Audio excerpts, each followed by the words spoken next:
Hello everybody, and welcome to the stream. The Murasame Castle stream. This is the next game that we're going to be playing on the channel, as voted for by all of you. This is a game that I really enjoy, and since they put it on NSO, I decided that I was going to finally get around and stream it. I do plan on doing a proper video on the Murasame Castle at some point. But for now, I wanted to just do a little let's play of the game. So unlike the other streams I've done, which have been blind, where I had no idea what was going to happen, I have played this game before, and I have beaten it. But that doesn't mean I'm any good at it. It's an old classic Famicom game that I didn't grow up with, because obviously it's Japan only. But one that I do enjoy. You can even see I've got one account on here that's not beaten, but we're going to start a completely new account. Bling, bling, bling. And, yep, we'll just do it there. But how's everyone doing today? Hope everyone's having a good Friday. If you're playing Persona, then let me know. I plan on picking it up at some point, but no clue when.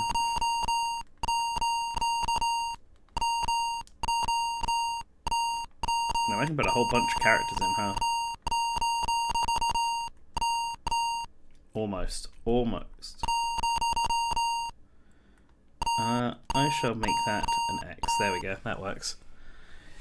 Yeah, let me know if you're playing Persona. Let me know if you're playing Tekken. What's everyone got on them playlist right now? Ooh, that does sound painful, Marco. Oof. I still have my wisdom teeth in, thankfully, so I've not had to go through that pain, but I can imagine it's probably sucks. Cool. Alright. So, I don't know if anyone here has played Murasame Castle before. It's like a shmup that plays kind of like a Zelda game. Starring a real classic hero from Nintendo's library, Takamaru. And let me know about the audio. Let me know if this is too loud or if it sounds fine. Whoops, that was a bad mistake. Yeah, let me know how I sound over the music, because it can get a bit loud in these classic games, and I can change that. Better to change it now at the start than halfway through. So if everyone can hear me alright, I'm going to go right ahead. Nice. So, Murasame Castle, it's obviously got a pretty cool Japanese aesthetic. Game's a bit loud, okay. I can pause that. Let's turn that down a bit. Okay, wasting my visibility again. So it's got a really cool Japanese aesthetic, and I feel like that's probably one of the reasons why it never came out outside of Japan. That, and it's hard. Like NES games, you sort of expect them to be hard, but this game just feels harder than like The Legend of Zelda or Metroica during the time of the NES, and played a big role in localizing a lot of the older games. Oh, I looked away for 1 second. No, it's all going terribly wrong. I've got to really keep my eyes on the screen. Yeah, so someone who worked at Nintendo of America all the way back when they were localizing the NES games, and see why this one didn't make it through, because I'm sure there's a reason. They would have almost certainly considered it, because it's actually just because I've done research into this game before. Obviously, it's like one of my favorite games, so of course I'll have done research into it. And I don't think we've ever been given a reason as to why it never made it over. It's not like something that's had a lot of presence in the West until very recently.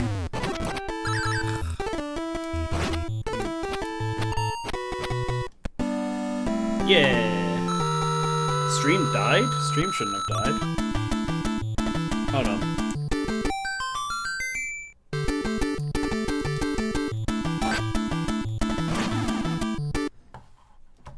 What do you mean stream died? Stream's still playing for me. Oh no, I'm gonna pause that. Is stream dead?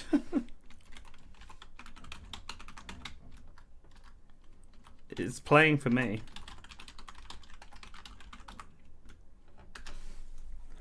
Let me refresh my YouTube studio. No, everything looks fine. It says stream is healthy. So there must have been some sort of blip on your end. It's the only thing I can think of. Okay, yeah, good. Right.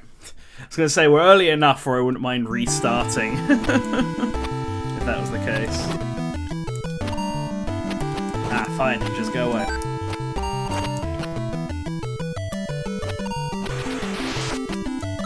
But yeah, I think as I've mentioned several times before, Murasame Castle is like one of my favourite Famicom games. And honestly, I mean, it's a fun game, obviously, don't get me wrong. I wouldn't play it if it wasn't fun. And as a game that doesn't require a lot of text, it's quite simple to get into. But I think it's like faster pace than The Legend of Zelda really helps it. Like, Takamaru just moves a lot quicker than Link does. And it's more of an action-focused approach. Makes it a lot easier to just pick up and play. I don't want to go this way yet. But I will admit, I do think some of my enjoyment of this game comes from its notoriety and how obscure it is. Let's play you. There we go. Like, the fact that it wasn't released. Yeah, give me that light, girl. Ah, no. Immediately lost it. Oh well. And there was no secret behind her either. Shame.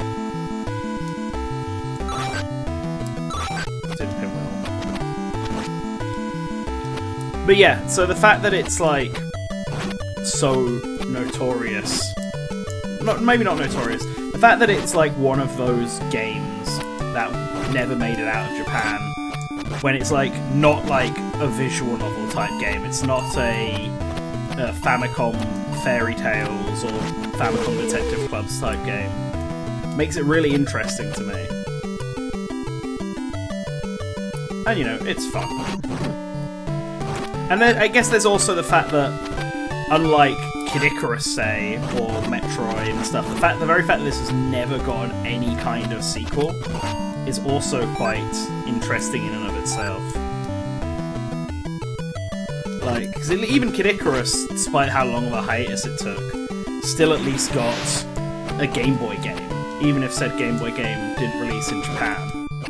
It's still, whoa. It's still got one. So,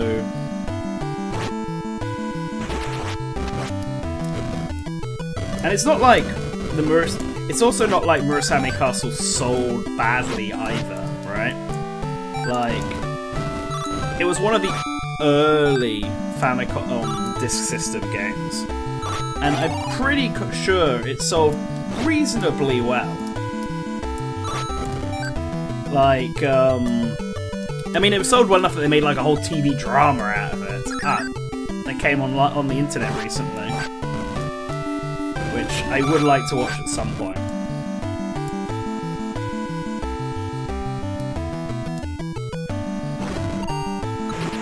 So I have a theory. No, you're fake. I know you're fake.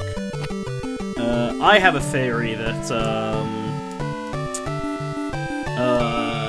whoever directed Murasame Castle at Nintendo may not work there anymore. I haven't actually checked, so I don't look. But obviously with Metroid... No, I didn't really want to pick up that fight. Unlike with Metroid and Zelda, where Miyamoto and Sakamoto stuck around, I'm pretty sure... I don't know who directed Murasame Castle, but a lot of the times when a Nintendo game disappears and doesn't show up again, it's because the lead creative behind the project has left the company. You know what, I'm going to look this up, actually, before we continue. The game's rarity is part of its appeal. It's more accessible now thanks to NSO in the form of virtual console release and emulation, which is how you first played it. I just recommend your channel to a friend. Oh, thank you. Thanks, Ian. Appreciate it. Let's have a look at this. You're right, though. It's rarity. It's is a big part of its appeal. I also first played this game on emulation before the 3DS Virtual Console one got announced, because I was originally for Super Smash Bros. I was a big Pit fan. I wanted Pit to get into Super Smash Bros. He was my most wanted character for Brawl before Brawl was even revealed. Like, I was already knee deep in the obscurity at that point. And so when Pit got revealed for Super Smash Bros., I needed another retro character to fall back on for the next game. And Takamaru was it. I mean, logically, he's the last member of the Famicom 4. So Takamaru was the big retro pick. And I still want him for Smash. He got in as an assist trophy, which was awesome. Because that has sort of helped pave the way for him to get in. But now, like, next Smash Brothers, it's probably in development already. It won't be like Ultimate, which means they might actually have room to put an obscure retro character in. Maybe I hope Takamaru will make it. Sukapon is a good choice. I wasn't really thinking about Sukapon much until Ultimate, when he made it in as an assist trophy. Like, I knew who he was. I knew he was a cut item in Melee. But I didn't actually play Joy Mech Fight until it dropped on NSO. I think. Unless I played it when I was randomly in Japan once. Unlike Murasame Castle, which I emulated originally before buying it officially when it came out. So anyway, Murasame Castle. Just going to pause before we enter the boss fight of the first the first dungeon. I'm going to check who. So the designer was Minoru Maeda, and the director was also Minoru Maeda. I've heard that name before, so he might still be. Oh, right. Is it the same guy, Minoru Maeda, who's the guy who works on Dragon Ball Z and Dr. Slump at Toei Animation? Yeah, that's it. So yeah, he was I knew it. I was right. So he worked part-time at Nintendo. And worked on Excite Biker, and the last game he worked on Nintendo for was Ocarina of Time. But Murasame Castle was the only game that he outright directed and designed. Like, did all himself. And that probably, you know what? It wouldn't surprise me if the Murasame Castle TV show was also produced and published by Toei. Because Toei, a lot of people over in the West know Toei for their animation department that does Dragon Ball Z and One Piece and Sailor Moon and Digimon, etc. But Toei are famous. They have a whole studio, which I've actually been to, where they do a lot of dramas, a lot of old samurai dramas and stuff, as well as, I think they do some Kamen Riders type stuff as well. So him working at Toei, and making a game for Nintendo, and then they're making a TV drama based on said game, it makes a lot of sense. It's all coming together. So he doesn't work for Toei anymore. He currently works for a company called Synergy SP. I don't know what they do. Oh, it's another animation studio. Gotcha. Have they done anything recently that? Oh, they did a couple of Cuckoos. That's an anime that came out recently. They did that. Oh no, this is like back in 2014. They did an Initial D thing. Yeah, they've just done a bunch of random stuff, but he works there now. But yeah, that's probably why they've never done another Murasame Castle game, because Kid Icarus was the director was Satoru Okada. And he retired from Nintendo in January 2012, and I think he's just retired now. But he was with the company all the way up, basically until Kid Icarus Uprising came out. But he was the he also worked on Metroid with Sakamoto, and he worked on a lot of older Game Boy games. So he was probably the one who potentially pushed for Myths and Monsters. Sorry, I will get to playing this back in a sec, but now I've gone on a brain tangent, and unlike with the other games like Chibi Robo where I could play and look at this at the same time, I do not feel confident doing that with this game. So Gunpei Yokoi was the producer of Myth and Monsters. It was designed by a different person and developed by Tosei, so maybe the original director wasn't actually involved in Myths and Monsters. But it was worked on someone who worked with him, because it was designed by someone who worked on the Metroid series, which he also worked on. So that's a tangent and a half.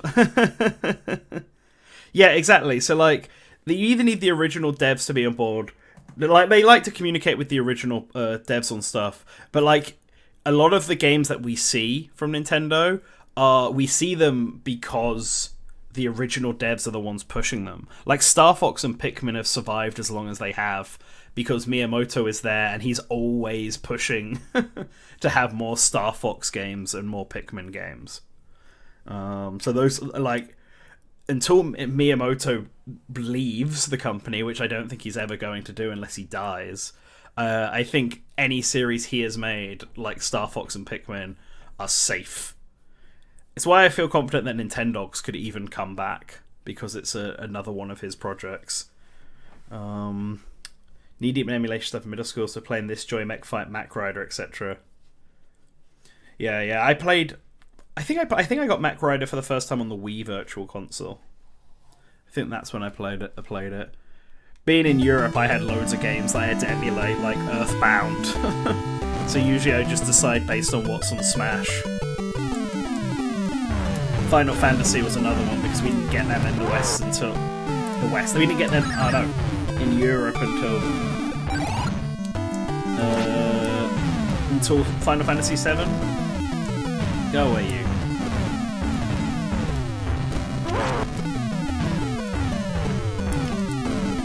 Ah, no. Not good. Okay, I'm gonna just go get another power up quickly. So, like, the extra lives don't increase, but power drops like that do come back. So you can always go and stock up if you die. Although this isn't the really long one, which is annoying.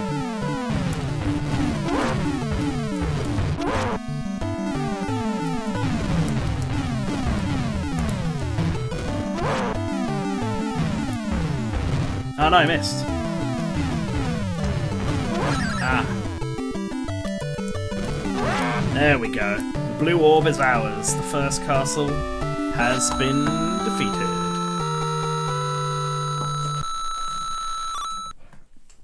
So now that I've thought about this, now that like this game was obviously designed by a part-timer who worked at Nintendo, I wonder what his story is. That might be it. If I ever do a video on Murasame Castle, which I will do one day, that might be the main thing I look into. What is the life and times of this guy? Why did he start working part-time at Nintendo? Why did they give him let him direct his own game when the only thing he'd done prior to this was Excitebike?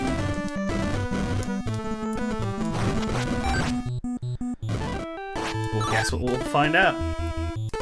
I saw it was mentioned, I think, by Ian when I was paused, but yes, this game did have something in Nintendo Land. That's how like a lot of people in the West know this game first, because it was one of the 12 titles chosen for Nintendo Land. Yeah, the blue. Come on. Because like it naturally just fit the ninja aesthetic, didn't it? Like they had this ninja star throwing game. They needed a Nintendo game that had ninjas in it. This was it. This is always going to be it. And I'm grateful, because I think Murasame Castle obviously hasn't had a new game in the same way that Kid Icarus did. But obviously it did get released in the West eventually. But Nintendo Land, I think, did the biggest heavy lifting before up to this point. Because prior to... And this is also in Japan, because prior to Nintendo Land and Takamaru's Ninja Castle. Murasame just didn't have, like, any kind of like any sort of references or anything from Nintendo, so not even like in Japan. Well, I guess that's not quite true. It appeared in Captain Rainbow, which I think is where a lot of the community pre it coming out sort of knew Takamaru from. He was one of the core Nintendo retro characters chosen to appear in Captain Rainbow, which was a big thing in Nintendo circles around that time, because classic Nintendo characters coming back, right? Oh, go away. Iframes ran out.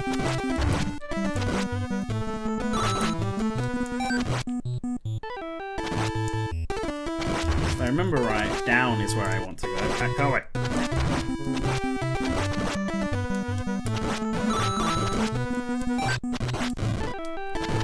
Ah, no, I lost the scatter shot, and the scatter shot's like the objectively best one. I shouldn't have grabbed that. That's a problem with Takamaru, like Mysterious Murasame Castle, like all shmups. It's very easy to accidentally drop the weapon you want to have and pick up a different one that's worse. Go away.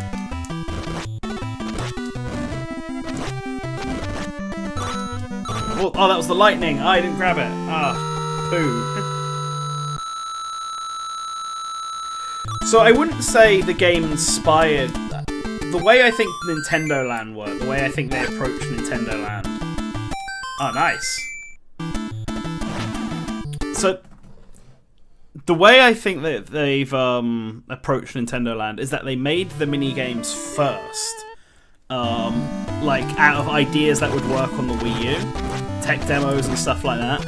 And then figured out what Nintendo IP would best fit that game that they'd come up with. So, like, I hate this guy. So, like, a Ninja Star, yeah, and attach the IP later. So, a game where you throw Ninja Stars using the touchscreen was like one of those early prototypes, because even before Nintendo Land got announced, they had footage of that Ninja Star concept. And then they had to find a Nintendo... I ran straight into him. They had to find a Nintendo IP that fit that. And that Murasame Castle was it. It was basically the only one they had that fit that theme. So it got to come back. And there might be some cases where it was the other way around. Like Balloon Trip is very Balloon Fighter orientated. So it wouldn't surprise me if, like, maybe when they'd already decided on Nintendo Land. Oh, no, wait. Oh, go away. I thought you were the princess every castle, not every run. You're going to be a pain in the bum, but there'll be something behind you. There we go. Yeah, go away.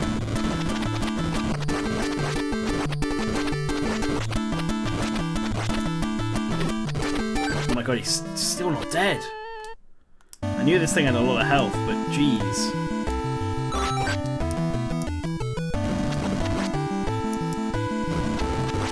I should have just ignored it.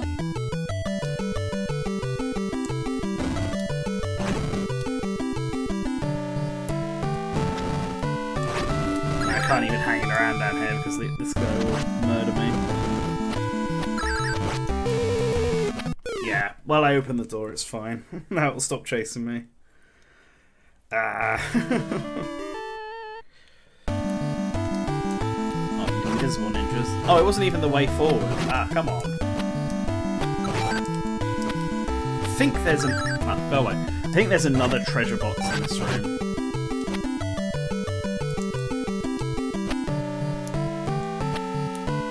There it is. I'll take it. So the way respawning works, you might have already noticed this, is that the ninjas appear in a set pattern, and they will disappear after a while. So you can, like, in theory, wait them out by just dodging, but they will eventually respawn.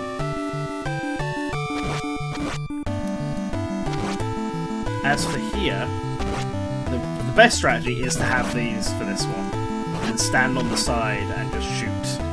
Because the bullets don't hit you here. There we go, like that. Then leave, re-enter, and there we go, the fire's done as well. Some tips and tricks for the Murasame Castle.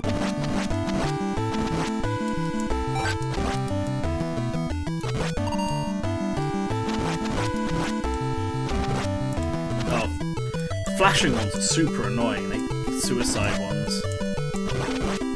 Ah, go away, you. Oh, I got hit at fireballs, whoops.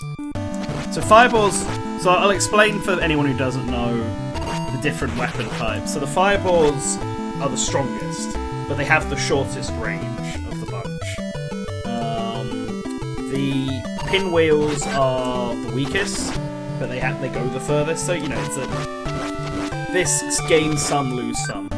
The regular daggers are, so these are the weakest, but they go the furthest.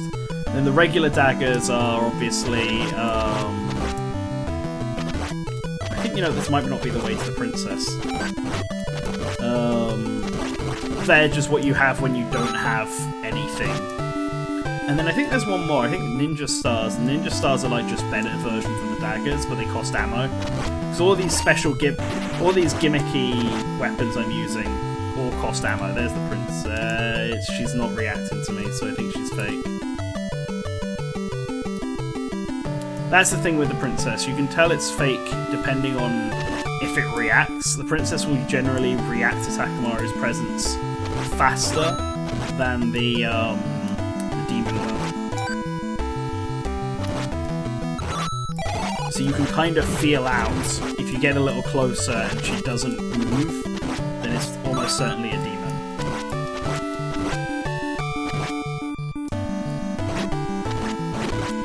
Go away, you. Thankfully, these big guys don't respawn, unlike the ninjas. So the ninjas are the only enemies that I think respawn in the game. Go away.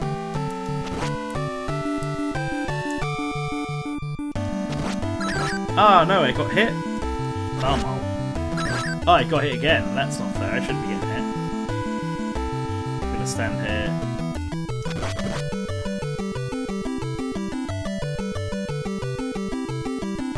Look at that. I'm too scared to step up. Oh, what? I thought it was in the safe spot. Rude. Oh, that was silly of me. Alright, before we go ahead, I'm gonna go find some better ammo.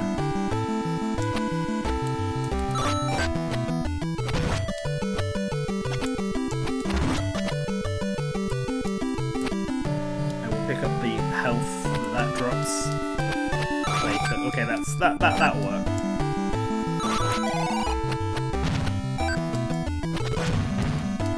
Oh, come on, I just got my health, I just got picked up the health. Ah, well, whatever. So the boss is coming up again, so it's fine. I have a range thing, so let's go.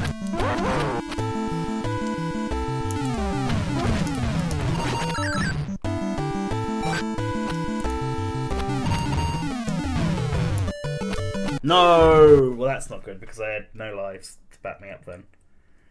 Ah. Well, first game over. But I made it pretty far. So let's try. So when you die, thankfully you don't start from the beginning of the game again. You just start back from the most recent castle you were at. The most recent level you were at the start of it. Die yet. God, I hate this guy. Ah, I hate this guy. Good news though, the princess should be a regular princess again now. So we can go and get her extra life. There we go. Devil World 99. Would there be one devil or 99 devils? Like, is it 99 people all within the devil's world?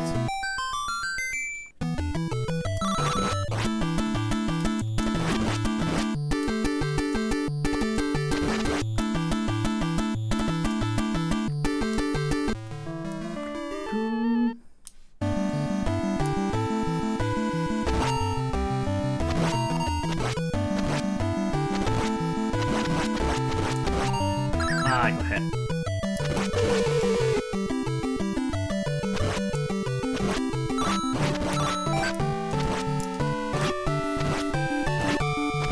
Did I want this?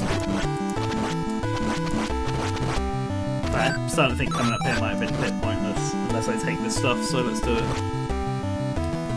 Like, the scatter shot is the best one in normal circumstances, but this is easily the best one for bosses. It will do the most hits. In my opinion, anyway. I'm out of ammo, though.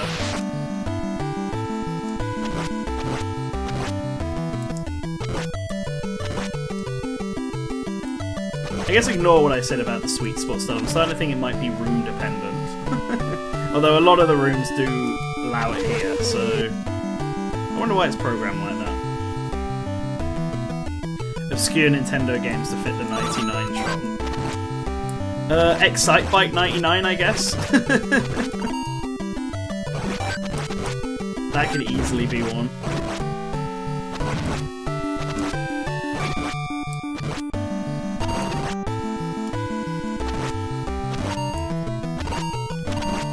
So, if they were going to make a new Murasame Castle game, who do we want making it? So I saw earlier someone mentioned the Zelda team making it. And I think that, I mean, the Zelda team would be a neat fit. Obviously it plays kind of like a Zelda game. But I wonder, I'd kind of want to see... Like, it would work, but I think it would be almost like a little too Zelda-like, which obviously is a bit weird because this plays like a Zelda game does. But ultimately, it's an action shmup type game. Initially, when I was thinking of other Murasame Castle games, I was thinking of something like that kind of played like Zelda, but was structured more like a 3D Mario game. And that's because in my mind, I always saw this game as being a kind of mix between Mario's sensibilities, the linear level design of Mario, and the play style of Zelda. So in my brain, I was like, oh, well, a good way to do a sequel then would be to have the level design of Mario, but the play style of Zelda. But I don't necessarily... I mean, I think that could still work. I still think my idea was good. But I don't necessarily think that anymore for what this game could be. I actually think if I was to pick any team to make a new one nowadays, I actually think Team Ninja would be my first choice. I think with how action heavy and over the top it is, an action game might do it well, and Team Ninja really do get their... I shouldn't have been too... I was too eager then to get the kill. What if that...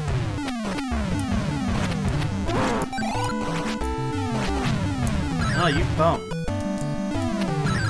Did I even hit him when I was like... Oh, I did. Okay, good. Yeah, there we go. Yeah, Hideki Kamiya said that he wanted to work on it, and Suda51 has also brought up Murasame Castle as a franchise that he'd want to work on. But I think that the guys at Team Ninja who work on the Neo series, and they've got a new game coming out for PlayStation 5, I think they would be the best people to work on this. They've already got the kind of vibe down for the era, and they already have the action, the samurai type action that I would kind of expect from a modern version of it. So there are 4 ways I think you could do a Murasame Castle game. One of them is just like a straight up sequel, authentic sequel like this, where it's top-down game, it's level-based, something kind of like Pocky and Rocky. If anyone's played those games, absolute chaos going on screen right now. Yeah, I don't need that. I've picked it up already. So something like the Pocky and Rocky games, where it's basically a level-based shoot 'em up, like this is, set in feudal Japan. In fact, I'm gonna say this now about Pocky and Rocky before I continue my original thought. I played Reshined earlier this year because I got it as a Christmas gift, And if you want a spiritual successor to Murasame Castle, Pocky and Rocky is it. Like, it is pretty much what I would expect from a sequel to this game that was, like, kept the same playstyle, kept the same sort of theming. So if you haven't played the Pocky and Rocky series and you enjoyed this, I would recommend it. It's obviously multiplayer and it's like got 2-player options. But it's very good. There we go. That's what I want. I'm looking back around.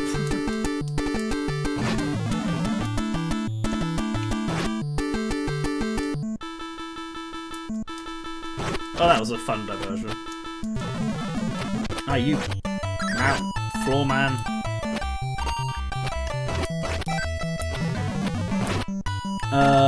But yeah, so an authentic top-down shmup game like Pocky and Rocky is one way of doing a sequel to this.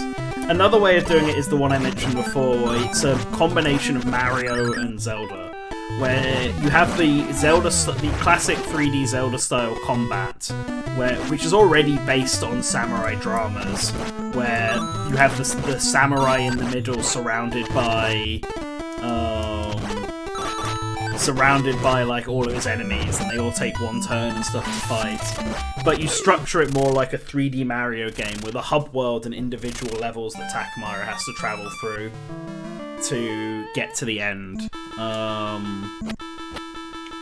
So that's one way of doing it.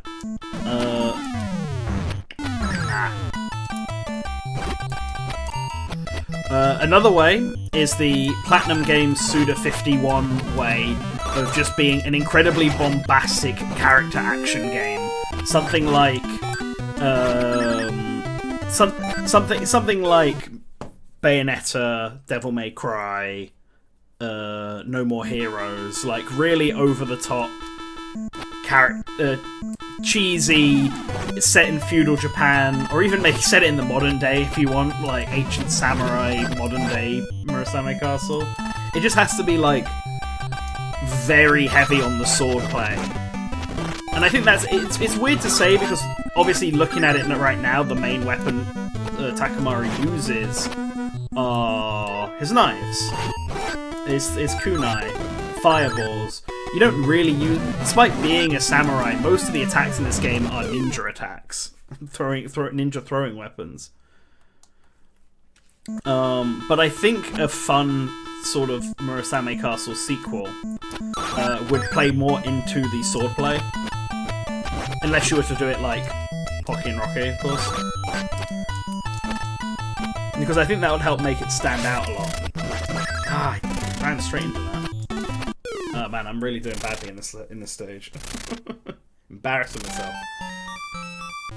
And then I guess the fourth play style for a new Murasame Castle game would be the one I recommended with Team Ninja, where it's still quite action heavy, but it plays a lot more like something like Neo or Rise of Ronin, which I know isn't Team Ninja, but I think it's. Actually, is it Team Ninja? I don't think it is.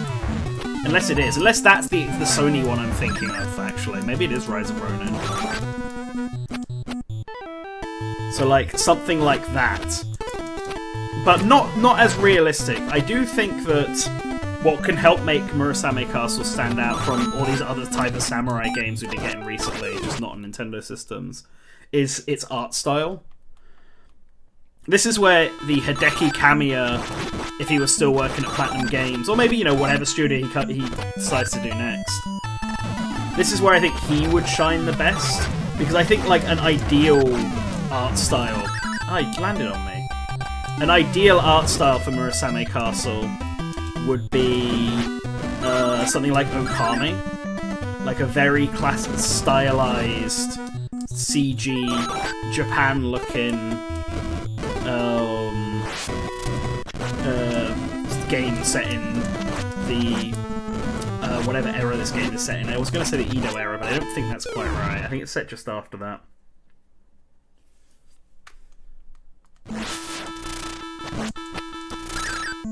Damn you, Tengu man. Ah! Got caught in a tree. God, I hate these Tengus. No! See, this is why this series might have multiple parts, because it gets hard. Yeah, Nintendo's own Ghost of Tsushima. Well, see, yeah, this is it. Really is like, how do you want to take this series going forward?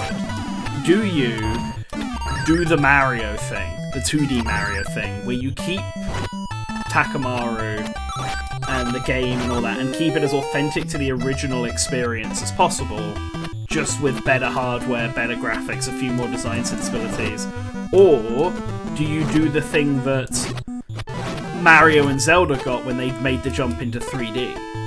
And got like just a full revamp to their style and stuff to make use of the fact that it was now in 3D more. Like, which one is the most appealing one? Because you have to, yeah, and Metroid as well. There's obviously 2D Metroid games are still around, but when it jumped into 3D for the first time, it went the Metroid Prime route and became a first-person shooter. It still played like a Metroid game, but changed up. Man, I'm doing really bad. Maybe I should stop talking and start focusing on this game. Because I would ignore Kid Icarus Uprising, because the reason Kid Icarus Uprising even came back is like very different to its sister series. Because they didn't go out of their way to make a 3D Kid Icarus Uprising game, a 3D Kid Icarus game. Sakurai came up with a concept and then fit Kid Icarus to it.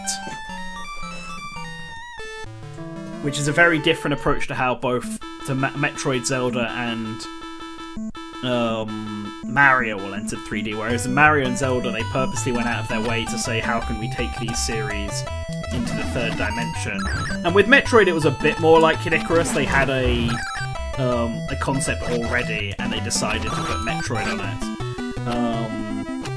But unlike Kid Icarus, I suppose, where they had the concept and were trying to think of what IP fits it best, with the original version of Metroid Prime was going to be an original IP, and then they decided it would probably be better to make this a Metroid game, because it would just fit Metroid. Whereas, alright, and why is that different from Kid Icarus Uprising? Kid Icarus Uprising, they didn't have an IP attached to it. I guess it was never going to be an original IP, whereas Metroid Prime was. I suppose maybe that's a bit of a weak explanation. Maybe Metroid Prime is a bit more like Kid Icarus Uprising, and I should be thinking about Other M instead as the actual attempt to make a 3D Metroid game. Because that one was them being like, Sakamoto being like, I want to make my own full 3D Metroid experience and tell a story on powerful hardware. Which is why that game doesn't play like the Prime games does. So I guess Other M is more comparable on the Metroid side of things to Mario 64 and Zelda Ocarina of Time. Alright, I'm stuck. Oh, I got stuck in the bushes. Ah. That Tengu better not respawn. Oh, he has. Oh. That's carnage. Forget you.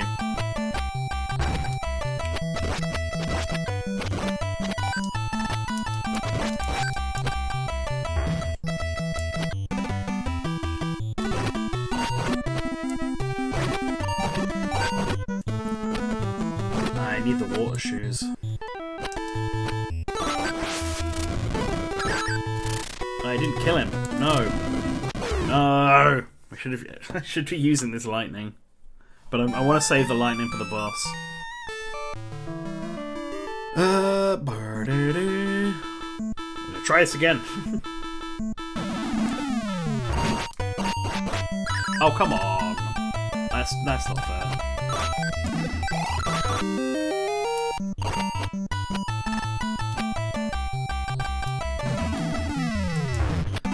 I don't need to go that way.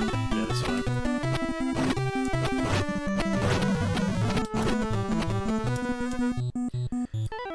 So yeah, I guess which direction Murasame Castle goes is going to entirely depend on why they decide to make one.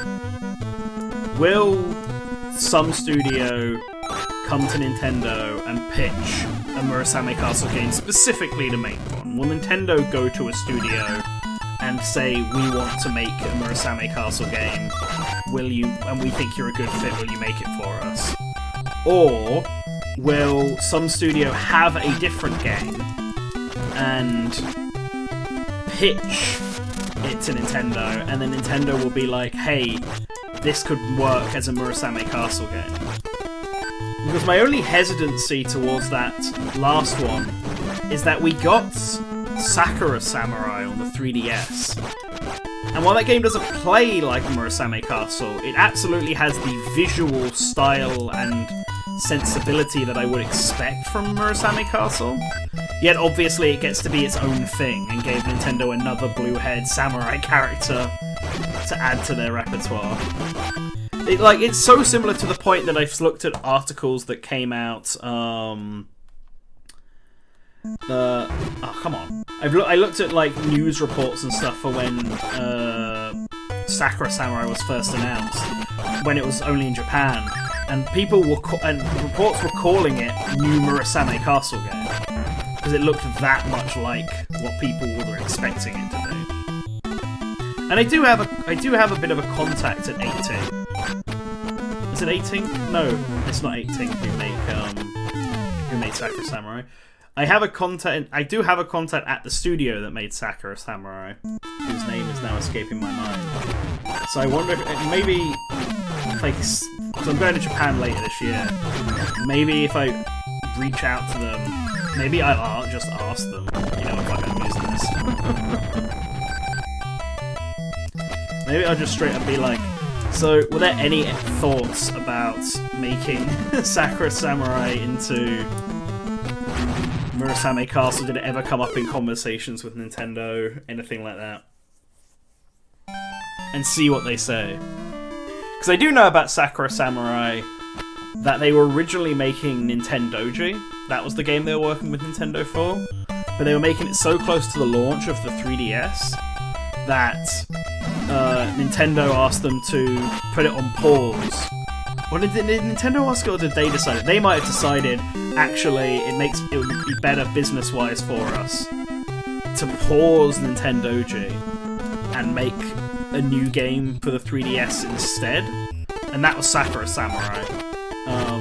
And then they went back after Sakura Samurai came out and made Nintendoji, which is a DS game.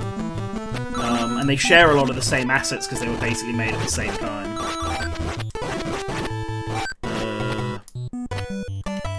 Sakura Samurai and Nintendoji was one of the I can't remember if I did put it on the poll. I might have put Somabringer on instead. But Nintendoji was one of the games I was going to recommend streaming.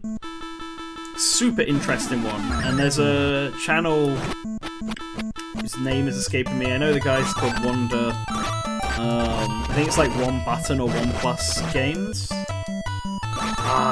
Can't remember. They do good stuff. Like they talk a lot about Japan-only games. They have a really great video on Somabringer.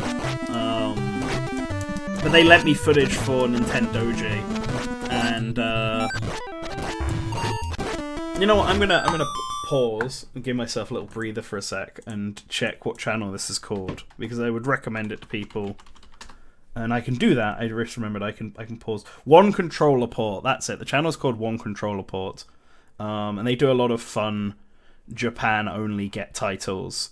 And their Somabringer video is pretty good, and their Nintendoji video is also pretty good. And it made me want to play both of them. So I put them both on the poll. Yeah, One Controller Port. Yeah, Luke Soup. Yeah, said it.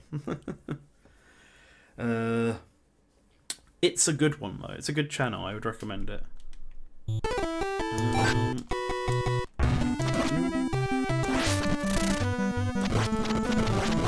Go away, Tengu.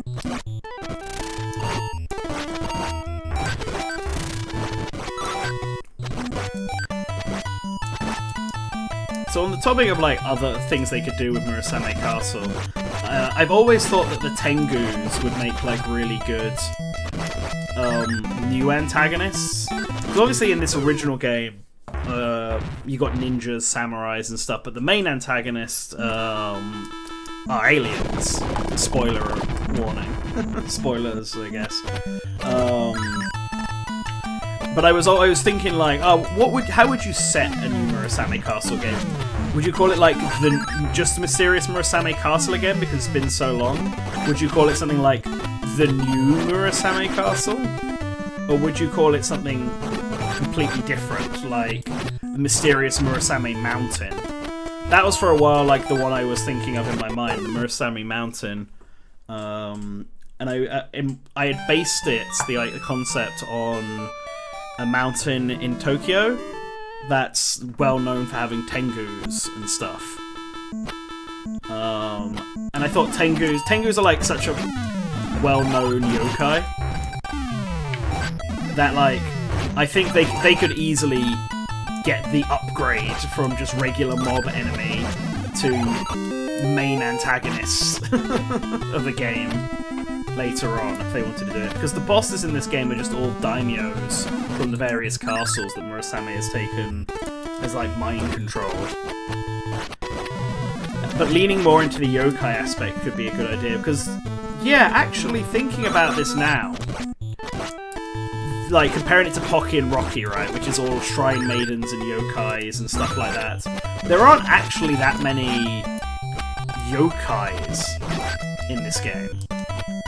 Like, all the antagonists are like samurais and ninjas and like people who are being possessed by Murasame the alien, but they're all still human. Like, these guys are like basically, the flying guys here are just ninjas, and the blue guys are basically just bandits. The Tengu really does stand out as the only mythological thing other than the mask that chases you down if you've got the princess. If you go to the princess more than once.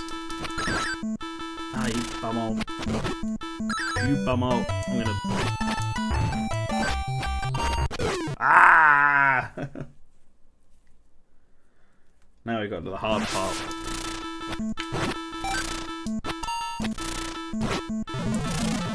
Oh no, that was stupid. I really need to find where the water shoes are hidden. Because I'm dying in these later parts because I don't have water. And they always have it somewhere. So I refuse to believe that they don't have the water box hidden somewhere in one of these screens. Go away, you. Yeah, Legends of Murasame Castle, The Spirit of Murasame. Both of those could be valid if you wanted to keep the castle thing going. Because yeah, Murasame is... I think that is what the alien is called in this. Like, I don't think the castle is called Murasame. Well, the castle's called Murasame Castle after Murasame takes over it. Of course. But I think Murasame is the name of the alien. So yeah, I guess it would depend really if you want to keep Murasame's influence around. Give him a redesign like they did for like Medusa to make him actually like an interesting looking antagonist. Because I do think Murasame's design is obviously intended to be big, spooky, weird, Argeiger alien type monster. But it's not that memorable of a design. It's definitely partly due to limitations. But like the likes of Ganon, Mother Brain, Bowser, obviously, are like even their NES designs are like way more interesting than Murasame. Which we will get to Murasame, obviously, because I'm going to beat this game. Despite how long I've been stuck on this level for, this game will be beat. Don't worry.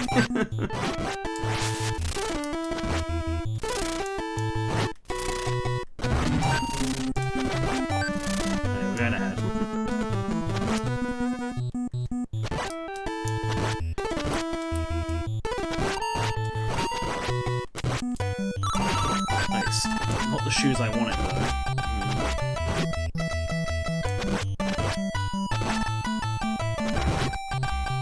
Ah, you bummer.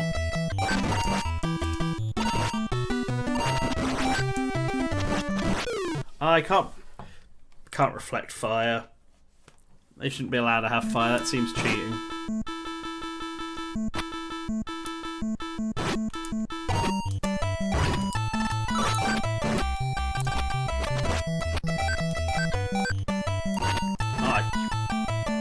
Sneaky bum.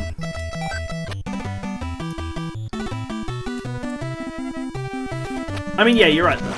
Oh, hold on. Sorry, I'll respond to that comment when I inevitably die again. There's no point in me keeping this lightning if I can't even get past the level, so I may as well just use it.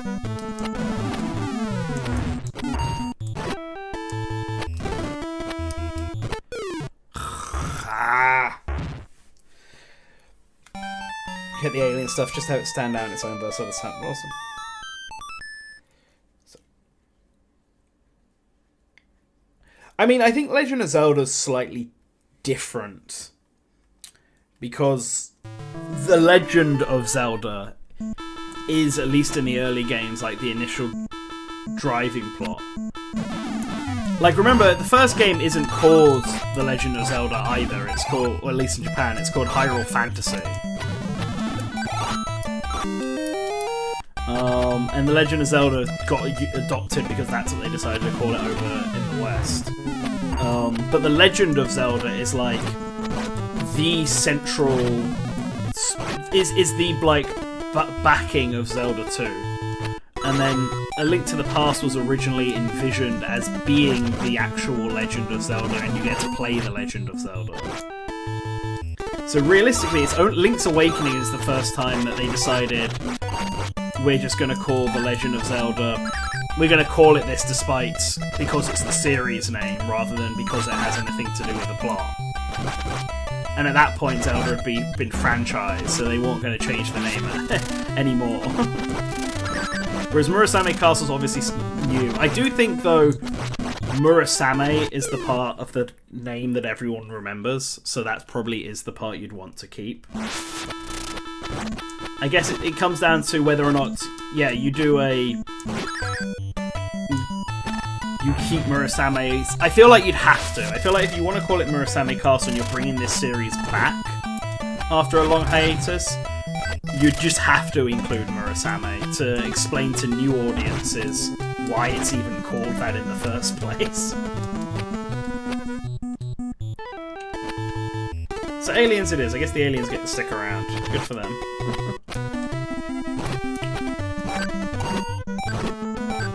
Ah, go away. Oh, come on.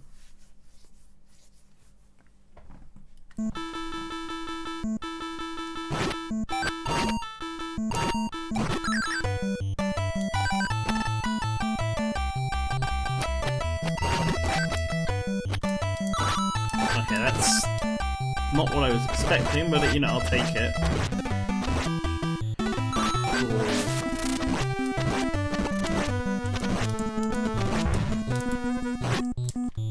Go away, fine ninjas.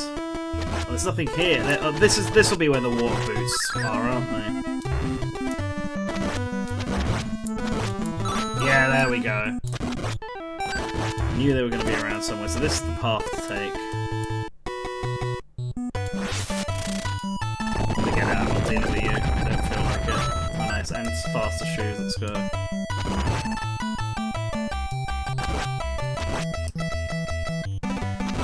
Yeah,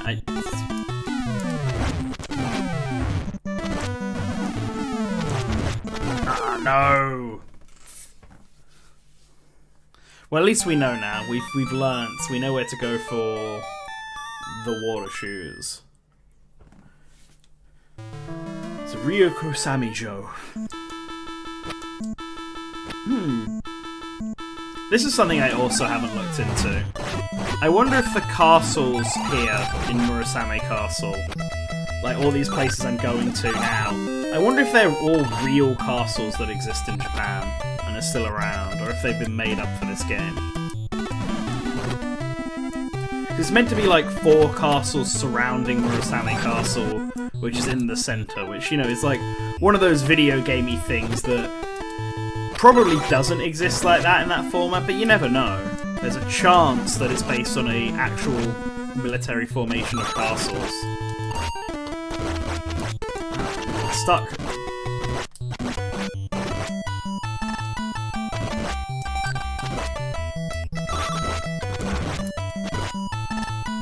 Yikes. Go away. Go away, go away, go away.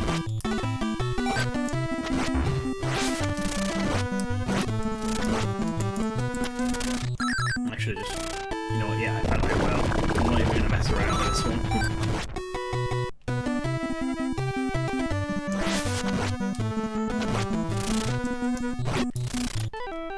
This one I can more easily ignore, I know the pattern for that.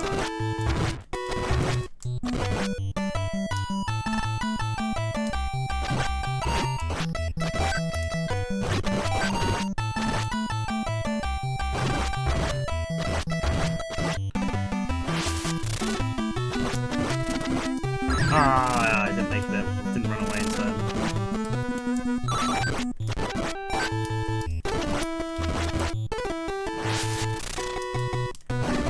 Oh no, I sliced at him. I hope I didn't lose the shoes. I'm gonna have to go back and check. Yeah, better be safe than sorry, right?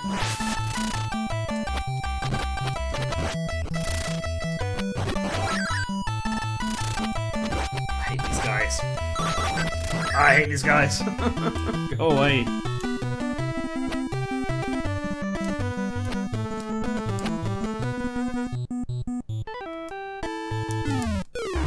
Ah, I got hit by random ninjas. Oh,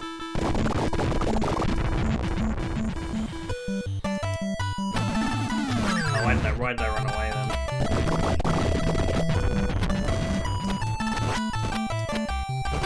The slowdown is real.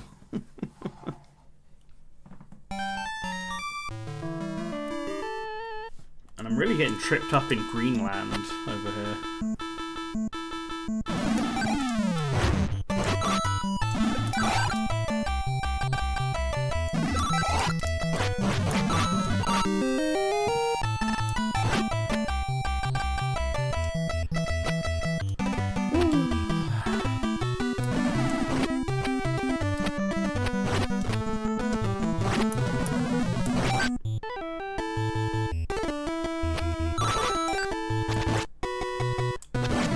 Oh, has anyone here played another Code? Obviously that was the big video I did in the channel last. And the game's out now, and I've beaten it, and I've got the review written up. But that will be going up on Source Gaming instead of here. Just because that's where I like to put reviews. Hit by a stray tornado.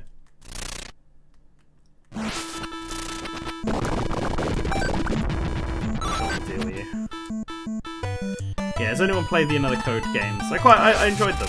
Spoilers for my review. I think it's interesting how many changes they made to those two games.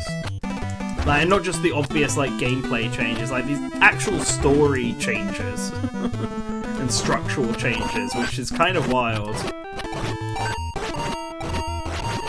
Like it makes it feel like basically an entirely new game. Oh, go away, ninja.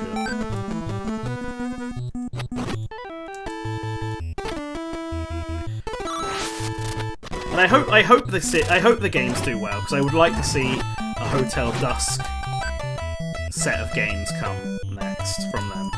And like the game charted in Japan, so it seems to have done well over there. Didn't chart so much in the West, but it did sell out through all of its copies. Although I have a feeling that's less of a case that everyone was buying it, and more of a case that Nintendo just severely underestimated demand for it, so barely sent out any copies, or retailers just didn't order that many copies.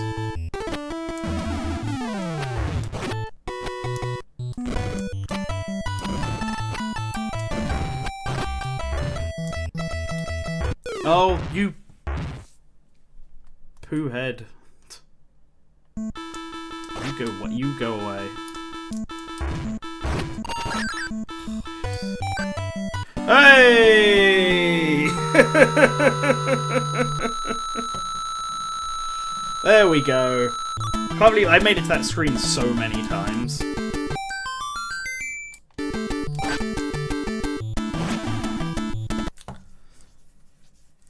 think last week had time to go.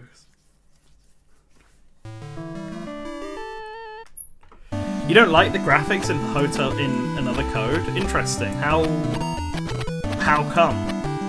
'Cause I do. I think they've done a really good job of capturing the initial like art style of the first game and translating it into 3D. Like I think it looks way better than Another Code R does.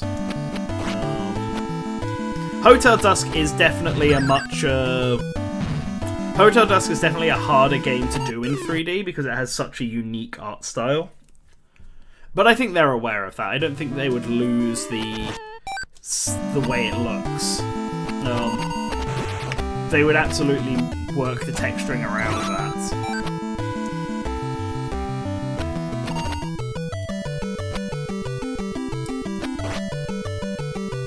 I don't like... I need better weapons before I tackle that room. These guys suck. Me and the homies hate these guys. They're just that really annoying skull enemy from the first Zelda game that I also hate. There we go.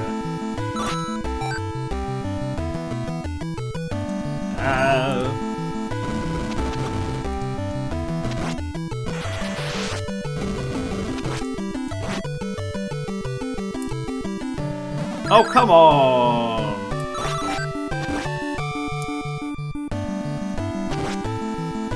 What the heck? I thought the princess would have spawned. Well, I'm definitely gonna die, so I may as well use the lightning bolt.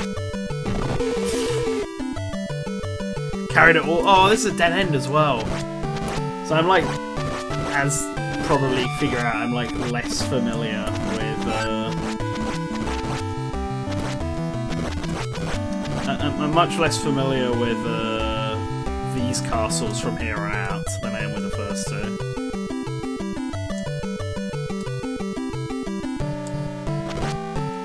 So we're already further than the other file I had made that you saw. So I want to go up this way and left here. So the animations are an interesting one in the Another Code games because I agree. I think Ashley's walking animation in the start of in the first half of the game in the demo and stuff does look quite stiff, and I criticised it in my review as well.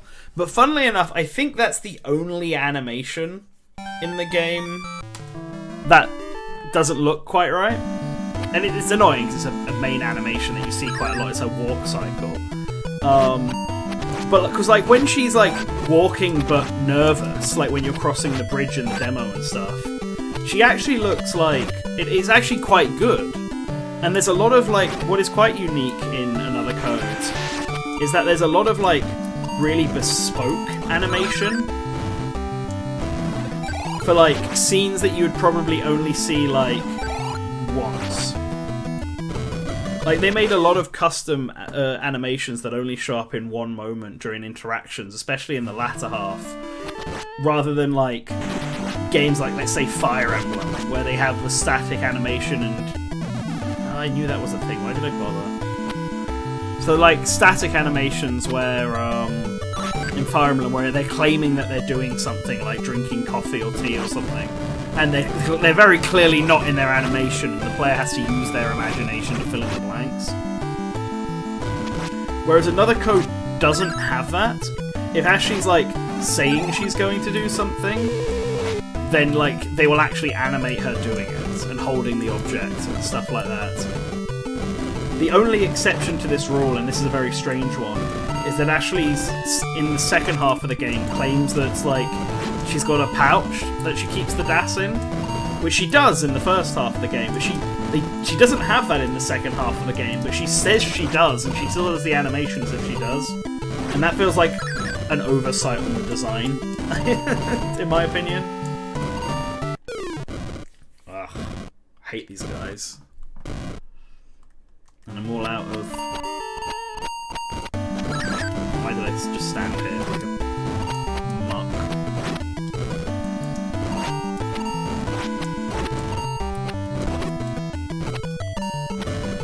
Die already, mate.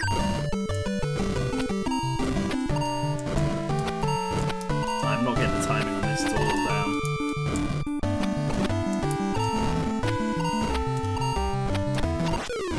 I didn't see the flame. Yeah, and I think her Facebook animation, facial animation is very good. Another code as well. Like, I honestly, the demo's a strange one. Having played the full game, is that I feel like the demo doesn't do a very good job of selling the game. Like, the worst feeling puzzle in the game is like one of the only puzzles in the demo. That initial one where you got the chair and it's the motion controls. Like, that is like the worst it gets puzzle-wise. It's bizarre. And they made it like the first puzzle in the game. There's definitely some questionable choices being made in parts of it. But you can also tell that, like, they really cared about this game. Like, they really did want to try and make this, like, the best game they could do. And it's also very clear that they did not have a budget. This is which is why I think even if it doesn't track on the charts over here in the West, it might still have sold well enough for them to make Hotel Dusk, because, yeah, it doesn't feel like this is a game that had a huge budget. So maybe even selling like 100,000 copies would be enough to have it be a success. Who knows? One can only hope. But it's very clear that they want to make a Hotel Dusk game, because there's like a ton of Hotel Dusk references in the Another Code remake. Like, way more than there were in Another Code R. Like, Carl Hyde's name dropped in it. And I think he might have a cameo in the credit sequence, although I don't know how that works timeline-wise. And all the same references to Hotel Dusk that were in the original game are also here in this one still.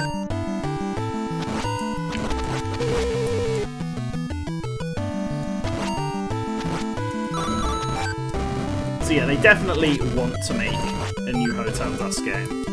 Or at least a remake of the first two games. And I would like to see that. I mean, I like Another Code, but the Hotel Dusk games are definitely the better of the two. More traditional mystery novel games. Kyle's also just a great protagonist, so...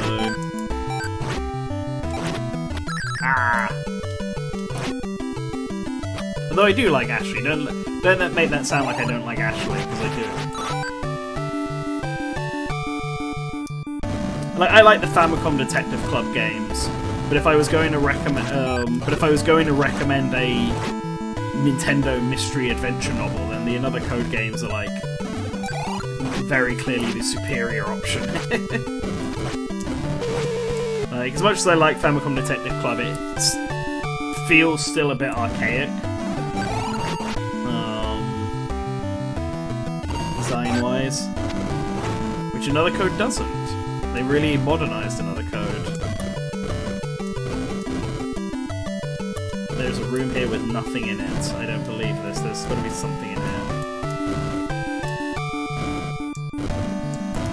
No? Sus. Really sus. Why is there nothing coming up?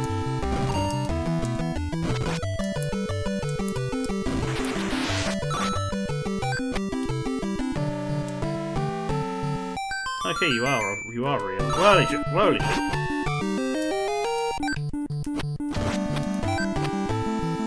At least I picked up some invisibility, so that's nice. That's what I've been enjoying with Nintendo in the twilight years of the Switch. Bring back their older IPs like another Code, F-Zero, Advance Wars, and Detective Club. Yeah, it's good, isn't it? Like, seeing all these come back. Advance Wars is the one I'm curious about. It never got a it didn't get a Japan release, so I wonder how well it sold. It also got delayed by like a year. Because I like WayForward as a publisher. I know some of the guys there would absolutely be wanting to make bring back some of the more obscure Nintendo IP, as well as some of the main ones. Like, I know Matt Bozon has said several times that he really wants to make a Metroid game, which is why the Shantae games are Metroidvanias. Because that's like Metroid's like one of his favourite games. But like, I could see, obviously, so Kururin is also got re-popular again for a little time when Game Boy Advance NSO came out last year, because it was like the game on that service that no one else had played, basically, so it got to be popular for a bit. But I know that the director of the Advance Wars remake would absolutely love to make a new Kururin game, or a remake of the Kururin games. And I think the Kururin art style fits WayForward's modern art style. Like, I think it's colourful, it's a little anime, it's stylized. Man, this guy, I'm terrified of fighting him. There we go, dead. Yeah, James Montagna, yeah, that is his name. I was purposely not naming him, but I'm pretty sure he would, yeah. James, I'm pretty sure James has said that he would want to work on, no, it's alright, I don't know why I wasn't. I don't know why I was keeping it a mystery. It's not like he'd be mad if I said this.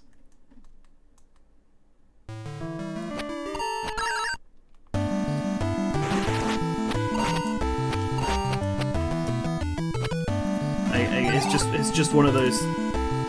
Oh yeah, nice. Oh nice. This one was Princess Ray. When you speak to so many people behind the scenes or in the industry, or when you meet people, it's like trying to. I'm overly cautious. I don't like telling things I've been told.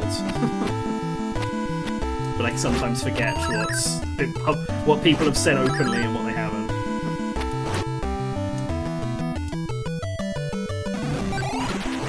Anyway, I'm going to be quiet about that for now.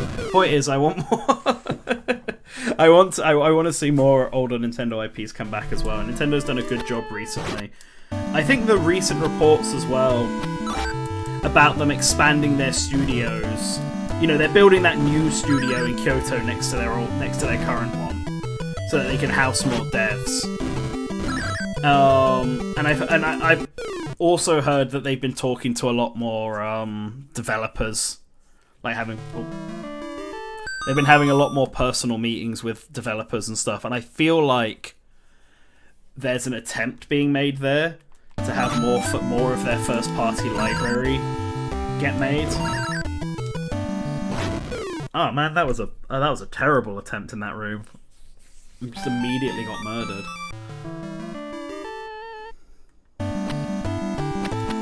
Yeah, it could have been memory card.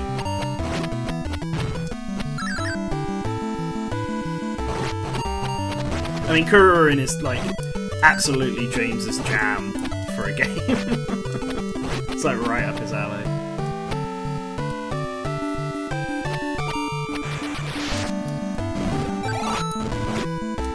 But yeah, with them getting more developers, and with them getting, yeah, with them opening up a wider studio, and trying to get some more devs in place. It's too fast for me. I think they're clearly not doing this just to make Mario games. Oh man, I'm really failing in these rooms. I've got to be more careful. It's like I don't want to use the invisibility because I want to use it for set places like that. Okay, we know there's nothing in these two rooms, so I can be a bit free. Yeah, Vitamin Connection is very Kururin-esque. guy.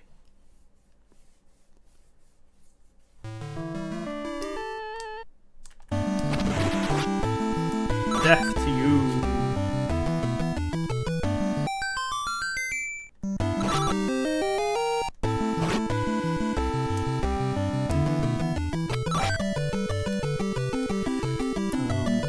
I wonder whether or not Nintendo's recent works with other developers, like working with Advance Wars on Way Forward, working with the Warriors guys on Fire Emblem and Zelda, Monolith Soft obviously taking a huge role in making Breath of the Wild and helping out in basically all of their games. I wonder if this has made Nintendo more open to just working with other developers, more so than they would have been in the past. And if that's maybe like inspired them to try and trust more developers with their IPs. Mercury Steam as well, with Metroid being a big one. Because Metroid Dread was like, you know, huge, so... And then of course Next Level Games, which is now a Nintendo-owned company, but wasn't prior to recently. I mean, I say this as if they haven't been working with like HAL and Game Freak for the past 2 decades. But I suppose those companies were sort of already had a very strong, close relationship to Nintendo, so it's about expanding that more. Go away, you. Forget it.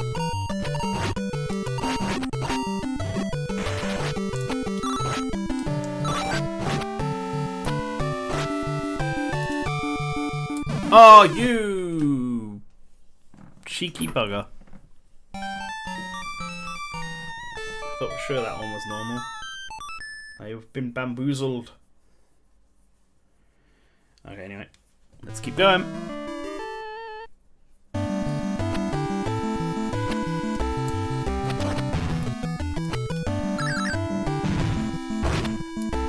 Ah! I'm always getting stabbed by this guy. He's like too prepared to attack me. Alright, so a topic that's not Nintendo for a moment, but it may as well be. What do people think about all the Sonic stuff that's happened this week? We obviously got a teaser and some, like, a press release for the Sonic movie, the one that comes out at the end of this year. We've got an, Shadow Generations was announced, retelling the story of Shadow the Hedgehog, everyone's favourite 2000s edgy platforming hero.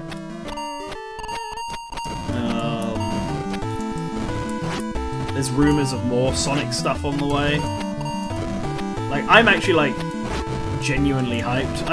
I've always been a big Sonic fan. I didn't realise how much I liked Shadow until, like, this Shadow Generations announcement happened. And I was like, oh man, now I want to listen to the Shadow the Hedgehog soundtrack over and over again. Like, and that soundtrack, by the way, has some, like, actual bangers in it.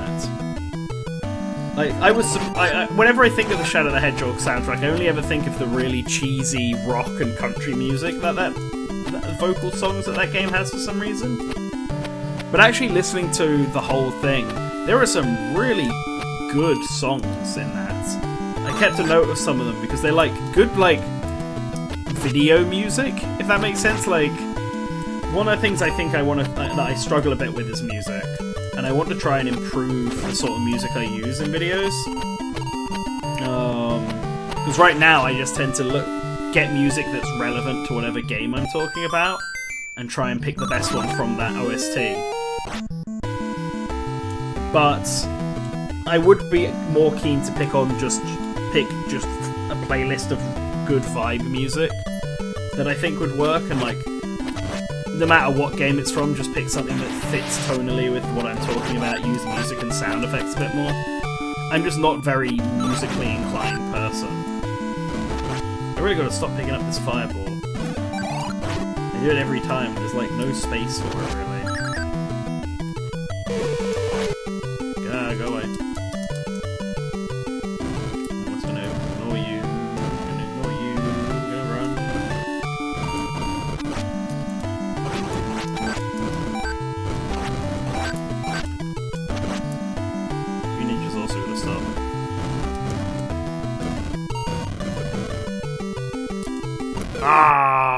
thought I snuck around him. That's a pain.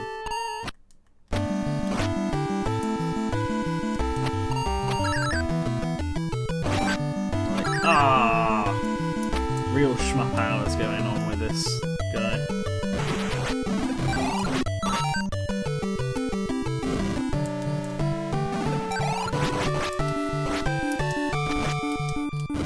No, I got hit by a stray string.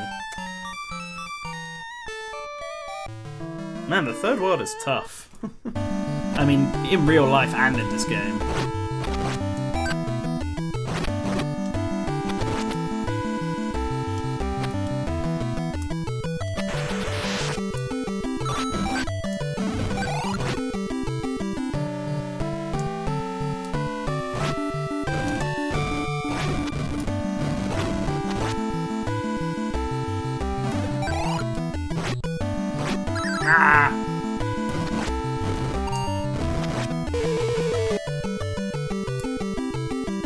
Get away with using all of my invisibility up to this point because I'll get more of it from the princess.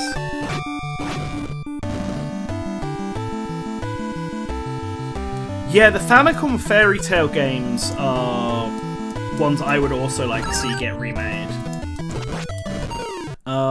They're an interesting one because there's some games that you could probably just say, oh yeah, all this needs is a translation, but could come over otherwise fine. You know, like how they did with Fire Emblem 1, and what people ask for constantly with Mother 3.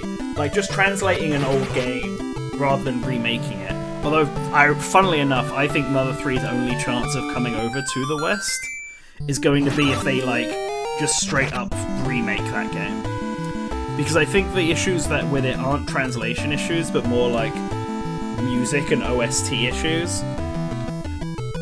And because of the game's music, rhythm, combat system, it's a lot harder to change the music for that game. It's kind of unfortunate that it got effed over like that. I mean, they did it themselves, but by picking that, but I'm imagining Itoi didn't have it in his mind that this was going to be as big of an issue as it was. But if they'd ever remake Mother 3, I think they know now. So they can make more original compositions and stuff. Like, I think if they would ever remake Mother 3, I think one of the key things they would do with a remake is build it with the idea in mind that it would come out worldwide and would work like actively in its development to make decisions that would not hamper its chances. If that makes sense. Oh, come on, you. You're not the one who should be getting in my way for this. Oh, I didn't want to pick that up either. I was too slow on that. Oh, go away.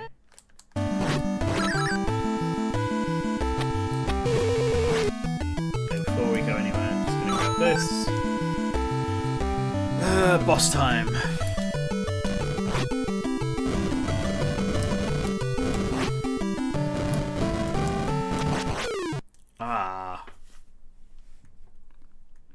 Annoying.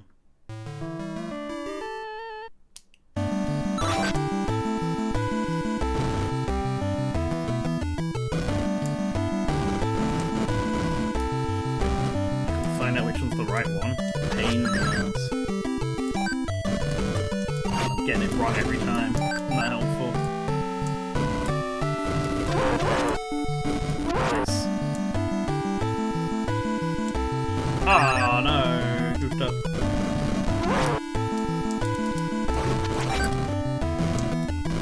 There it is. Yes. Hey. Oh, that instant replay. I think if I was like a frame too late, I would have died just then. No, you see, I think we as a society have gone far enough now. I like maybe it's just me projecting and hoping this is the case, but I think we as a society have gone far enough now that the gypsies are like not an issue. Like, One Piece has become one of the big things of the last year, and that has, like, an entire group of good guys who are basically just the gypsies in it as well.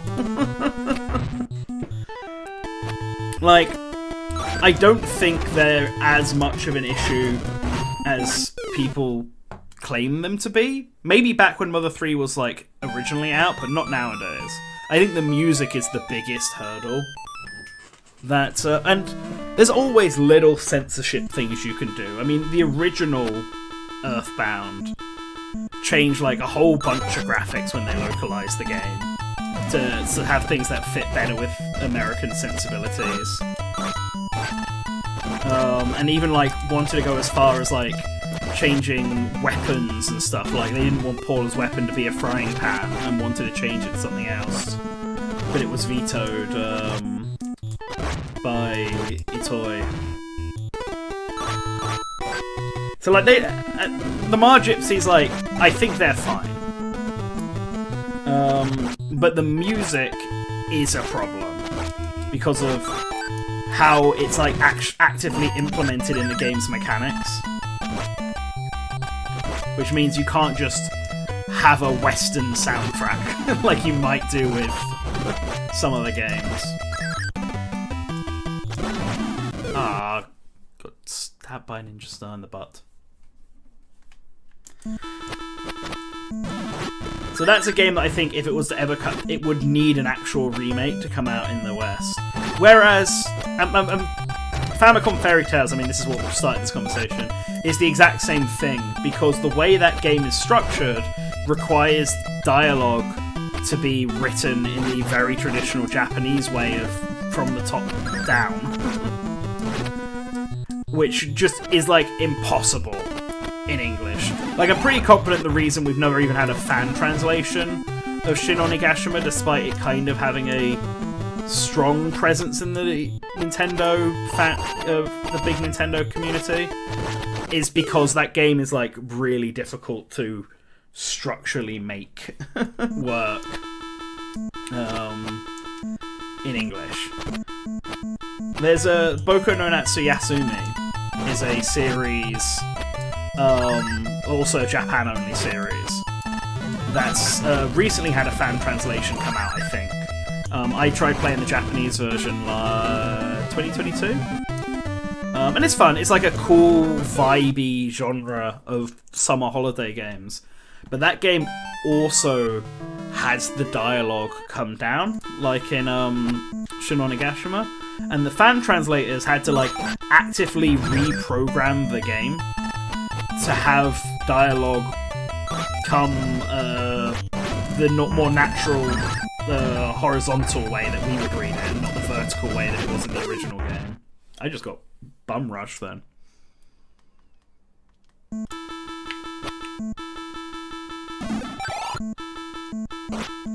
I did it all for nothing. There's, like, nothing over here. Not even a treasure box to give me a gift.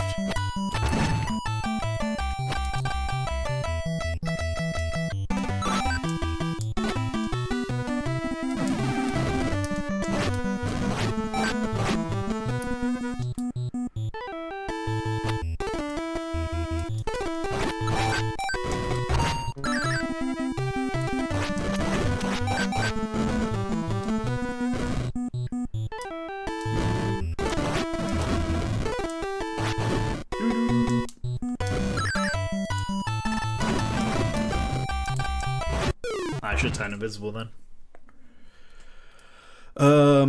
But a game that could, on the flip side of this, a game that could work by just easily being translated and then left is Marvelous, Another Treasure Island, which I also have a video for on this channel already.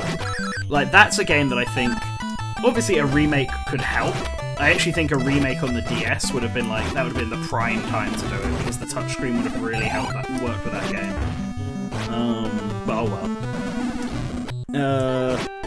But that's a game that if they wanted to release it in English, you could just do a translation patch and it would work flawlessly. Like, there's nothing gameplay-wise that really needs to be changed with that one. And a couple of luau scripts there, you're gold. And I would like to see Nintendo do more of that. It's a shame that, and I'm going to be real here. From a business point of view, there is no reason for them to do this. Like, I've spoken to people about... So people always go on about Virtual Console and they want Virtual Console instead of NSO, etc, etc. But I've spoken to people at Nintendo about NSO, and like, barely anyone plays it.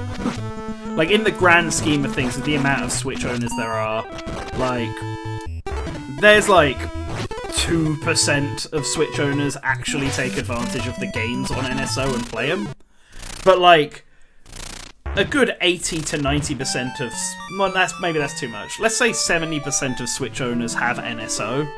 And then of that 70% of Switch owners who have NSO, only like 3%, 5% of that 70% actually plays these retro games on the thing. So if you were then to translate that tiny, tiny market share into people who would actually pay money to get the retro games, it's not going to happen. Like, this is, for people who like playing retro games, this is like objectively the best way to do it.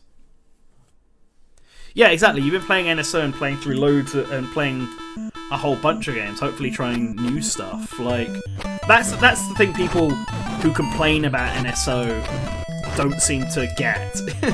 This is your chance to actually play games you may never heard of and potentially find a new favourite. They just whine about the fact that they don't have Donkey Kong Country or something for, like, even though they've played it a billion times. Maybe not the best example, because that one is at least on NSO. And, like, it would be nice for them to update it a bit more regularly for us folks who do like playing NES and SNES and games on there. But I get it, they've decided that this service is going to be lasting for, like, the next decade, basically. The Switch 2 is obviously the big rumour for this year, meant to come out this year. And I think it will. And I think all of these NSO apps are just going to be immediately available on the Switch 2. And it's just going to continue to get updates like it has been in the Switch as well. The OG Switch will also just get updates for NSO like it has been as well. It'll just come to both platforms. Because there's no reason not to do that. There's no reason, but that means they can't blow their load, quote unquote, of NES games to start with, because they need it. They need to be able to keep adding NES games for the next 10 years.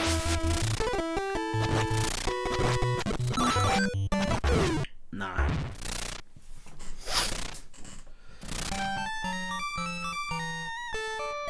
Yeah, the drip feed was bad during, like, I think when people think of the drip feed being good, when they think it wasn't drip feed, they're thinking all the way back to the Wii, when Virtual Console was new and Nintendo was, like, updating it every Friday. Like, that's the only time that the Virtual Console releases has ever been consistent. And that's because it was new. With the Wii U, the Virtual Console felt more like a thing that they had to keep because it was on the Wii, and they acknowledged that having easy access to the retro games is something that they needed to do, but it was not a priority anymore for them. And NSO and the NSO service has more games on it than the Wii U Virtual Console ever did. It might even have more than the Wii Virtual Console. There are more 64 games on the N64 app than there were 64 games on the Virtual Console. People just don't seem to think this for some reason.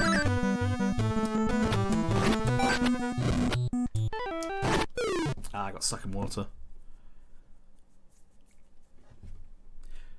Yeah, the people complaining about that just want to see all of the big titles, like all the first-party Nintendo titles and all the Final Fantasies and all the Mega Man and all the Castlevanias. And I'm sure Nintendo would love to put all those Mega Man and Castlevanias on there. I think it's not Nintendo that's preventing that from happening.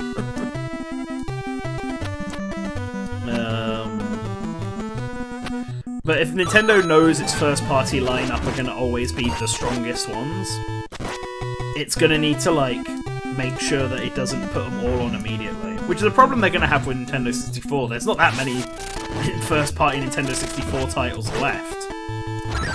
Luckily for them, the third parties... Oh, this is a dead end. Oh, I knew this was a dead end. I did this last time, didn't I? No. At least I got invisibility back. I suppose that's something. The first parties... the third parties, I should say, on N64 are, like, actually super strong, for the most part. Like, people put... Or obviously all the rare games which were first party back in the day that are now third party. But stuff like Mystical Ninja and Mischief Makers and Doom 64 are all 64 titles that are, like, just as highly regarded as Nintendo's own output on the platform.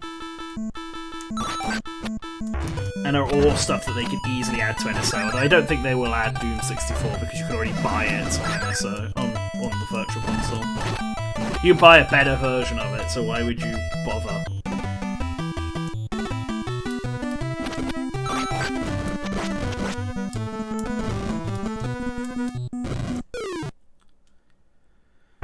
Yeah, see, Wrecking Crew 98 is going to be a cool one when that drops. And again, Wrecking Crew 98 is one of those ones where they could very easily luau script over a translation for it.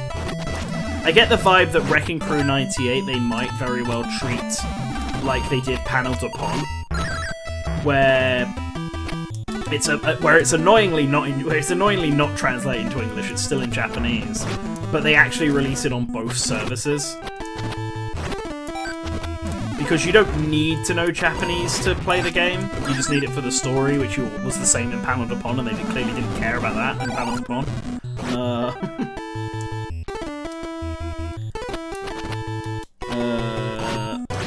What was I saying?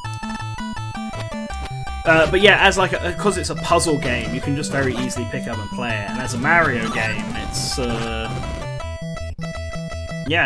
people will play it because it's a Mario game. Well, yeah, Kirby Star Stacker, they put that on NSO this year in America. When they put Joy Mech Fight on, which is a very weird update. Just adding all the Japan-only games to both services.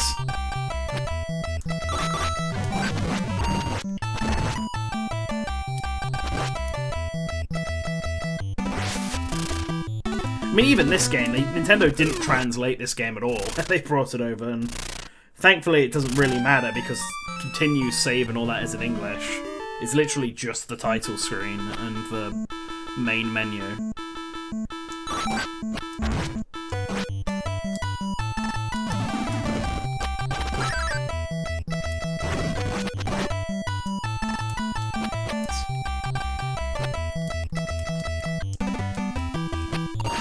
One day I'll release. So I played Joy Mech Fight years ago. On Source Gaming, there's like an in-development podcast that we made for Patreons when we recorded like several episodes of it, but only one of them's been publicly released. It was actually recently publicly released, that Super Smash Bros. Discussion that went up on the channel like a couple weeks back. It was originally a Patreon exclusive podcast where we talked about Super Smash Bros. But one of the episodes that we haven't released for it is actually about Joy Mech Fight and talking about Joy Mech Fight and what we think of the game. And like we actually all went and played online against each other on it as part of this. I really should get around to releasing that. It just takes so much time. Time I don't have. Or at least time I'd be better spent doing things like this. I wonder if I can... Maybe I should just look to like pay somebody to do it. And just finally get it out there. And then everyone can get my... Oh wait, I don't have invisibility anymore. Pooh, no, run away. And everyone can get my Joy Mech Fight takes.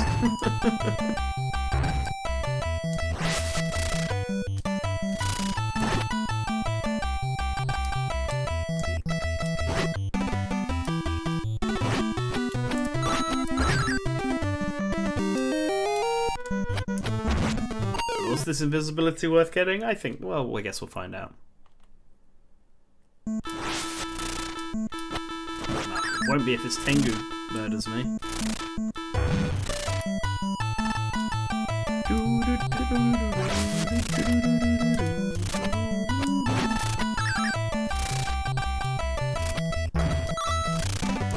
Oh, there's an item here. Oh, the water shoes, yes! Well, I died. I should have maybe used the invisibility I picked up. But it's good to know that there are water shoes there, because that's super useful.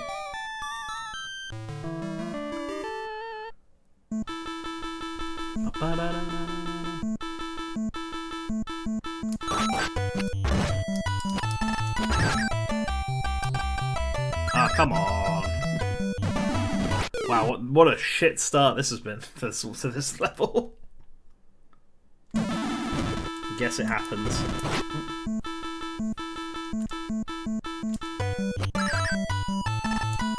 Oh, go away. I may as well just kill myself at this point, actually. I'm just gonna kill myself and restart. Nah, that's the coward's way. Let's just go for it.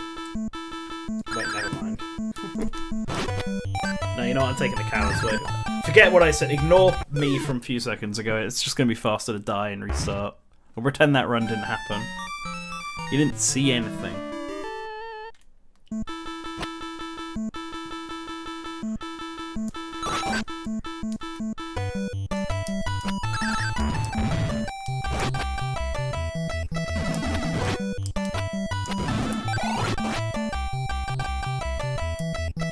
Go away, ninjas.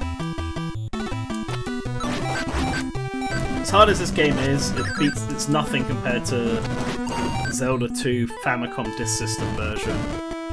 Like Zelda 2: The Adventure of Link is another one of the Famicom games that are like, oh, sorry, NES games. I'm going to specify this specifically.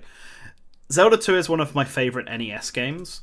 Zelda 2, the Famicom Disk System version, is one of the worst games I've ever played in my life.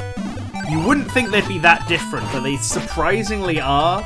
And I absolutely get people who hated the original Famicom Disk System version in Japan.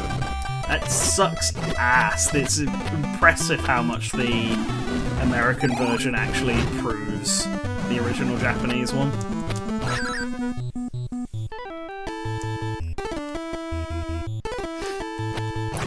I do want to see another Zelda 2-like game. I mean, like, I know that there are people in the indie scene who are probably making it.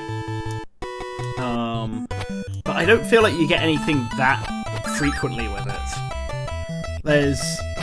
I mean, on the NES you had Zelda 2, Battle of Olympus, and Xanadu were the three big ones. And I've not played Xanadu yet, actually. That's been on my to-do list for a while. Battle of Olympus is a pretty good game, if you've never heard of it. That's one that I would be keen for them to put onto NSO at some point.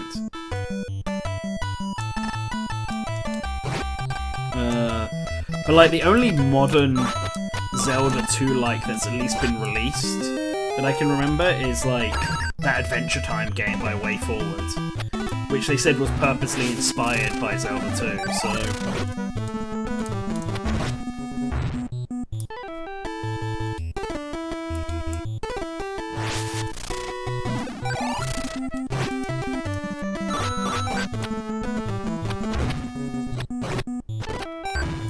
I wish the explosions would hurt the ninjas as well. Let's make it fair for all of us.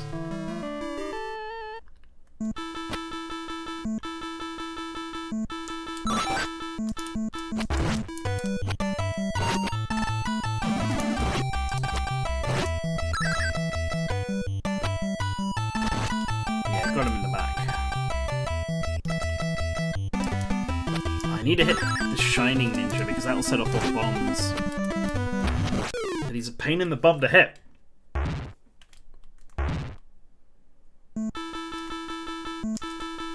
There we go. We'll use invisibility just so I can deal with this.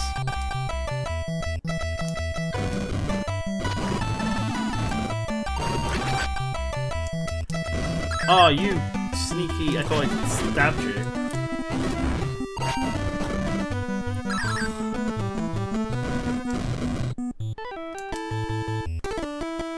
Out this way. I'm a master of Purple Town now. I know exactly where I'm going. Leap up around this way, set off the bomb, turn invisible, swipe. We just... every time. I gotta remember, he's gonna fire that every time, so I just shouldn't rush him. There we go. That's what I need to do.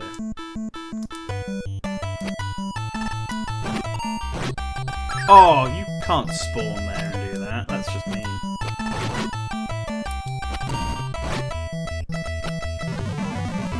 Okay, we go this way, across the mountain path. Oh!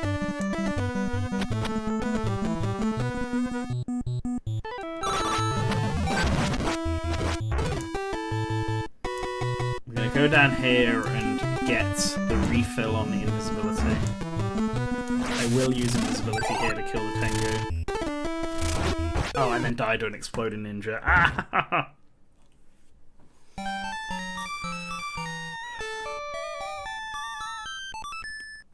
Yeah, the Genesis library is one I need to spend more time with. The great duo over at Transparency. I've been seeing that they've been working their way through the Genesis library recently, and I've also went through it briefly to play some games when I couldn't think of anything to play. I was playing Landstalker, which is a pretty interesting game. But yeah, the Genesis, because I didn't grow up with the Genesis. My grandfather had one. And the only games he had for it was Sonic the Hedgehog 1 and 2 and Tiger Woods PGA Tour in 93, I think, or 94. So those are like the only Genesis games I ever played. And then a friend had one and had Sonic Spinball, so I played that as well. And that's it. So my Genesis library is like... I own a Genesis now, or a Mega Drive Mark II specifically is what I own. So I do have a few more Genesis games. Like I own all three of the Sonic games plus Knuckles. I think I own Bonanza Brothers, maybe. What other games do I own? I own Worms on the Mega Drive. I know that. So I now own a sort of random assortment of Mega Drive games. But there are so many of them out there that, like, the Genesis NSO is actually a pretty great place to, like, experience some of them. Because I had the Genesis collection on Xbox. And I think I have it on Switch, actually.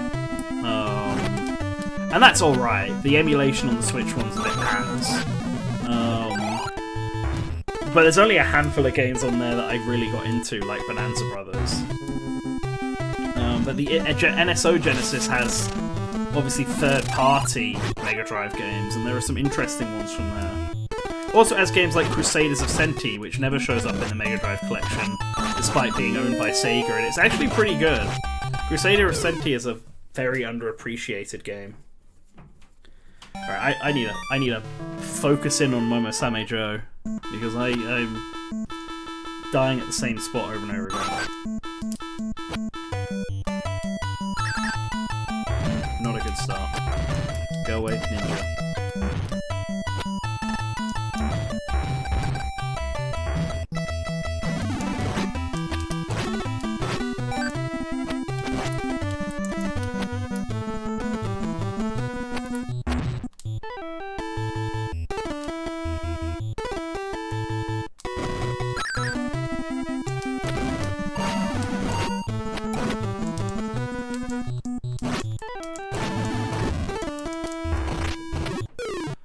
That slowdown was mean. Threw me off. Ah, pay attention, me. No!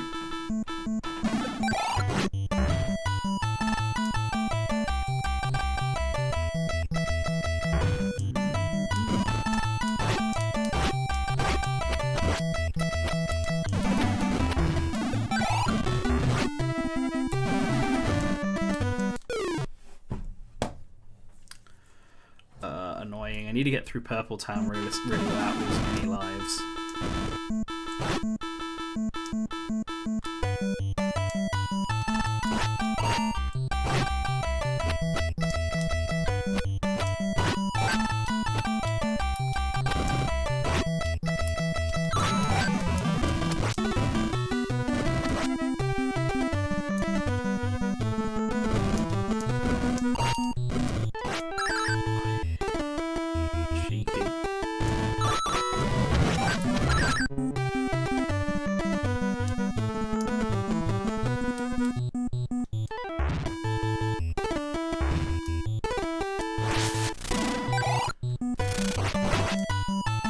I thought I had one more invisibility.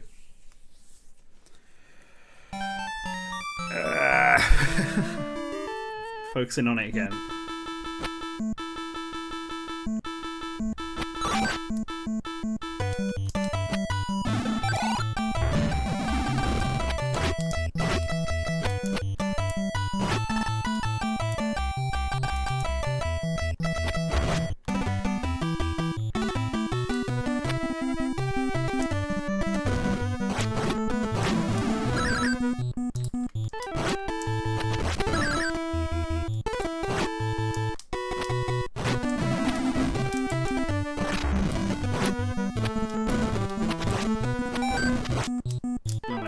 Ninjas on screen for Takamaru to comprehend.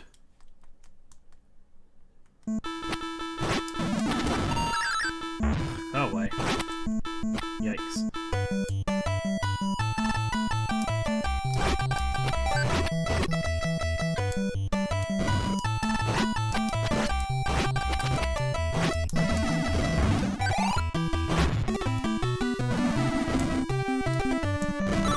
Ooh, it's an item down. Oh, nice. That'll at least give me more range.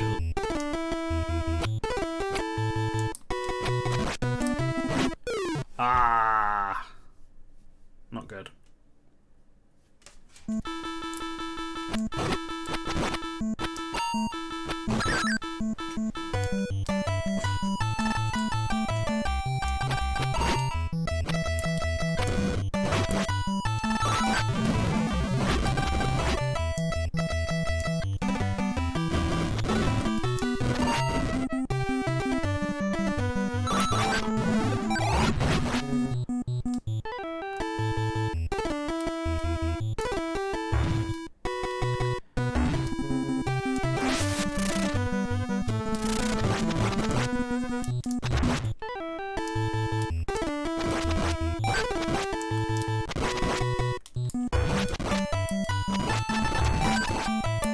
Where's the thing?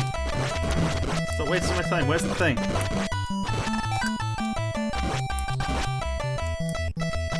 Where's the thing? Invisibility. There it is. Wasting all my time trying to find that.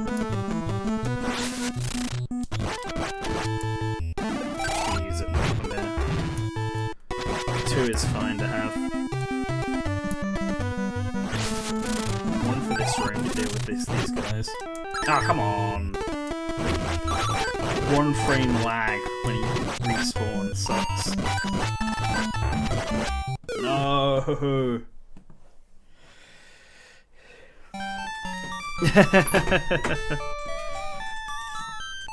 Yeah, it's a bad habit watching stuff like that. You want to buy everything you see. The only one of those Switch controllers I got was the 64 one. Because I feel like... So I'm playing this right now using 2 Joy-Cons on the controller grip. Oh man, that's just bad again. No, I'll unpause. Yeah, so I'm playing this right now using the 2 Joy-Cons on a grip. And I think that the Joy-Cons are like perfectly fine for playing SNES and NES games. But the Nintendo 64, like, games for that were specifically designed for its wonky-ass Trident controller. So, I feel like to properly enjoy them, you need an N64 controller. Should just use invisibility to get through this. So I decided to buy the N64 controller.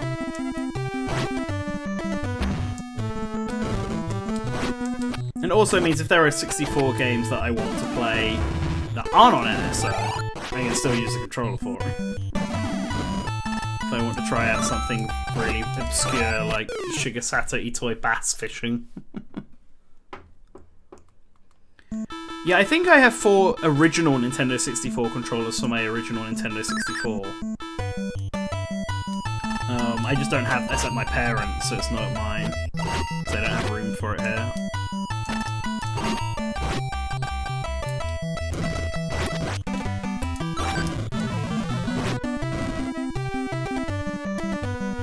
I wonder how many of... So I'm going to be moving house some point in the next few months. And I wonder how many... If I'll have room in the new house to actually get some of my retro systems and bring them up. That would be nice. Having easy access to my 64 and SNES and NES. And even the PS1 and Dreamcast. Ah, I grabbed the thing and immediately died.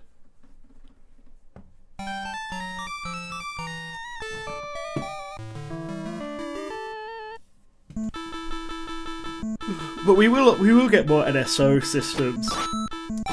I know people have been talking recently about Nintendo and the GameCube, and whether that's coming to NSO, and Nintendo's been trademarking the GameCube controller. And I think maybe one day it will come to NSO, but I just don't think it's going to happen quite yet. I feel like we're more likely to get something like the Game Gear before we get, let's get something like the Game Gear before we get the GameCube. Especially when Nintendo's found a surefire way of, like, making money by just porting GameCube games. So even if they release a GameCube controller for Nintendo Switch and, like, announce it this year, they can just be like, and you can play the original Pikmin and Metroid Prime Remastered and, like, Smash Brothers using the GameCube controller.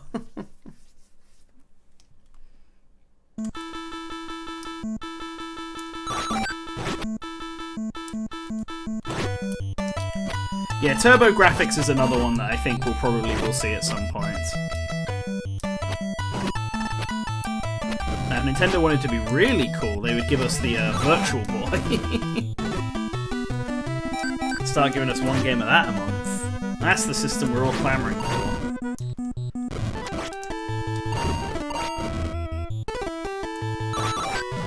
I meant to turn invisible.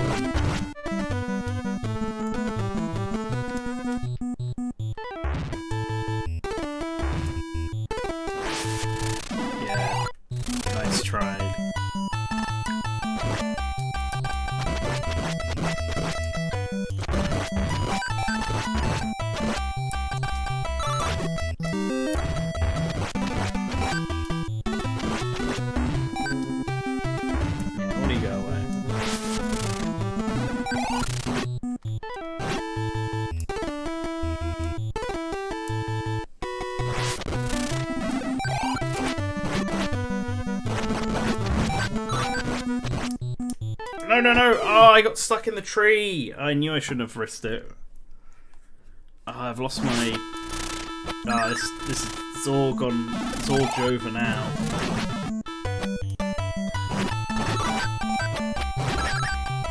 I completely ruined that run.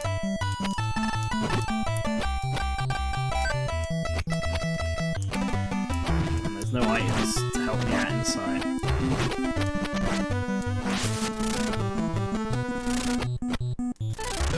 Ah, come on, stupid ninja.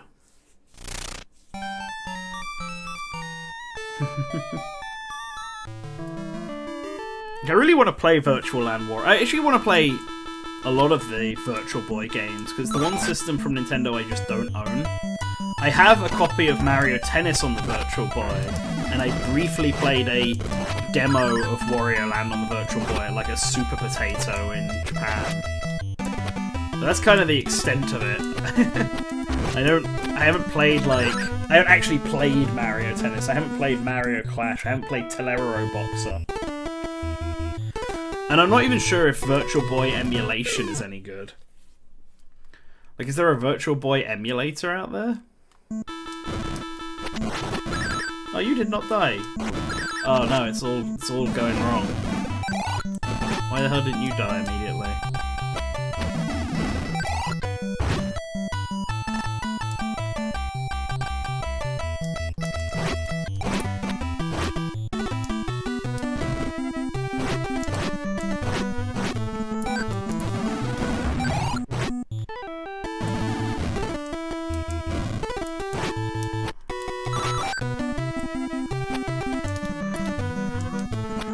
Oh, what? I sliced at you.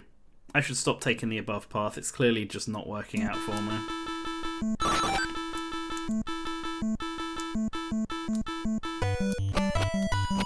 The bottom part's longer, but I tend to die less there.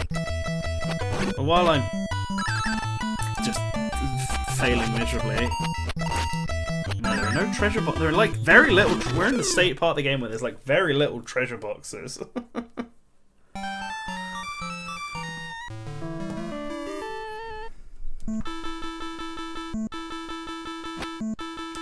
Yeah, I assumed there must be. It'd be very weird to have a system that doesn't have an emulator of some kind nowadays.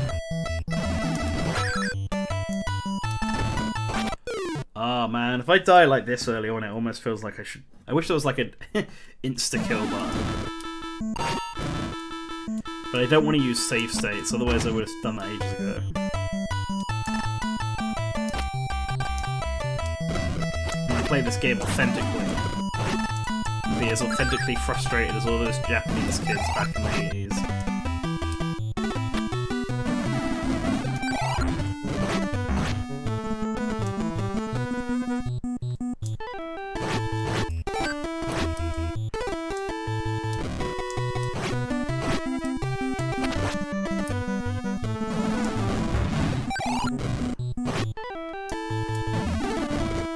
Oh, go away, you ninja. That's annoying.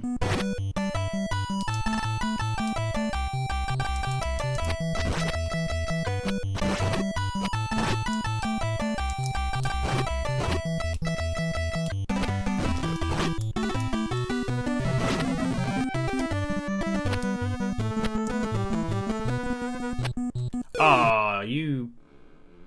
What is this? Ninja guy, what are you doing? Like, be dead instead, please.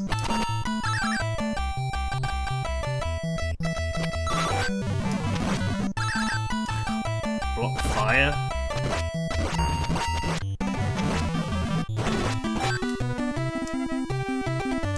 Yeah, I really can't justify getting to this point with one hit point left.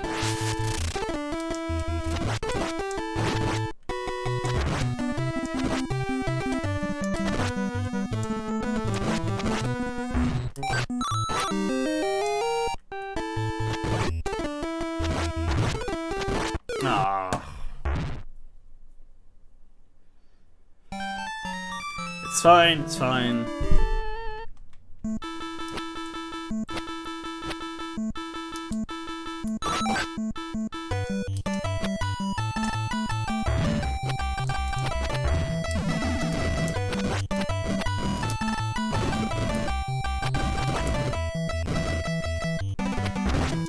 At least I know how to clear this room out really easily.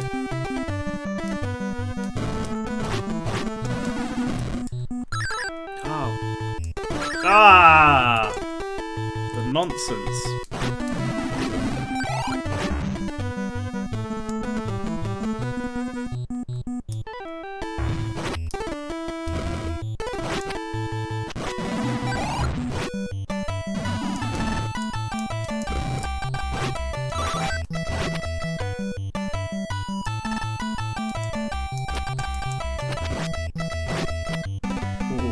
I saw that coming towards me.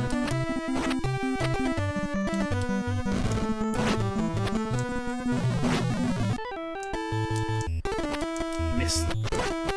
No! You weren't meant to hit me there.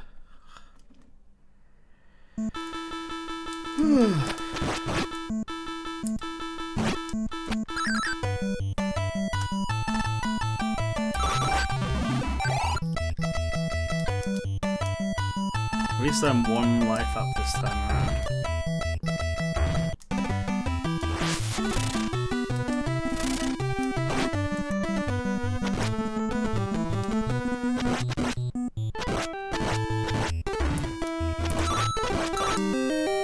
I never feel like... So the statues that you get items from are meant to be Tanuki statues, but they just don't look like it to me. Actually, just using this ability to get through this. No! Oh, wasted my invisibility and my life. Now I can't use it because I need to keep the rest of the invisibility! I've completely cocked this up. Oh! I've got to have more health than this when I get to this point. What is the point? See, I'm not making it through. I feel like I'm... You know when they say insanity is doing the same thing over and over again? That's what this feels like right now.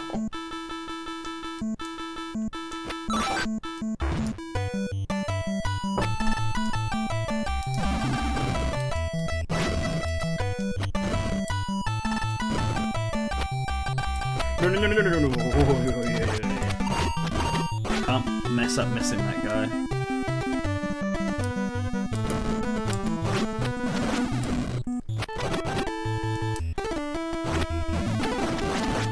Yeah, I'll use an invisibility here, that's fine.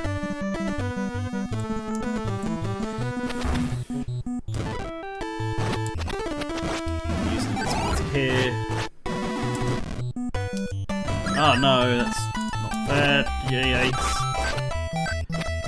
Just gotta not panic.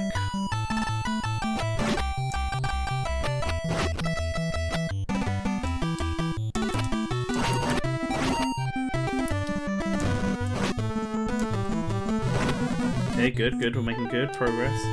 I really need to take out some of these ninjas here. Oh, close. Nice. Like, this is it. This is a run. This is a good run. Now we'll go here. I'll use invisibility to get past here without losing a life.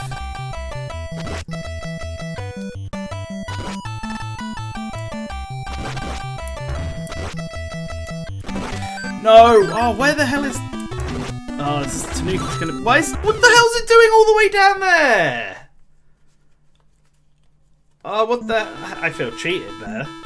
What the heck was it doing all the way that low down? It's never been that low down before. Oh, come on.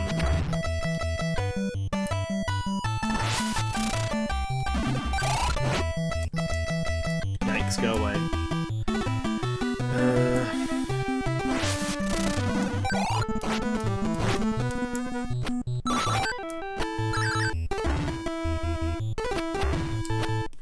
No!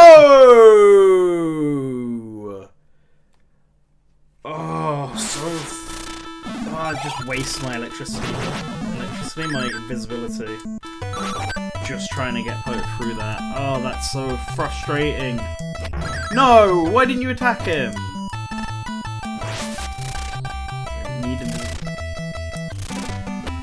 I'm so dead. Oh, come on! I bet the last 30 minutes of this have been absolute torture to watch. Sorry.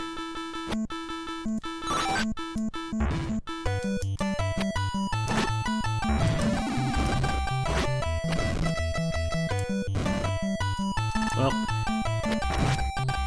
if it gets to... If I can't clear this by the next, like, 15 minutes... I think that's probably a good point to end the stream and attempt this level again in a clearer mind. I'd always intended for this stream to be multiple takes anyway.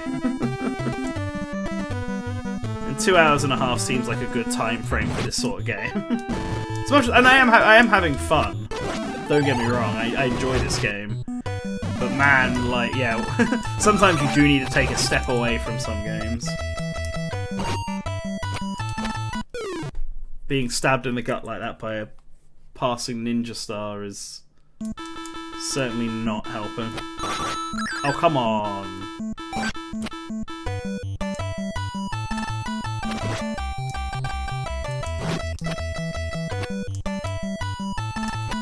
No, I shouldn't be getting hit by that guy.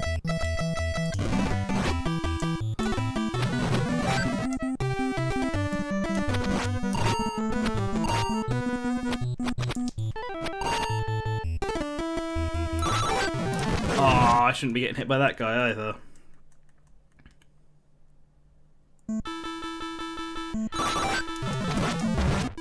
I'm not even gonna waste my time going for the other. I mean, it's not a waste of time. It would probably be useful, but I'm just not gonna do it. I'm gonna...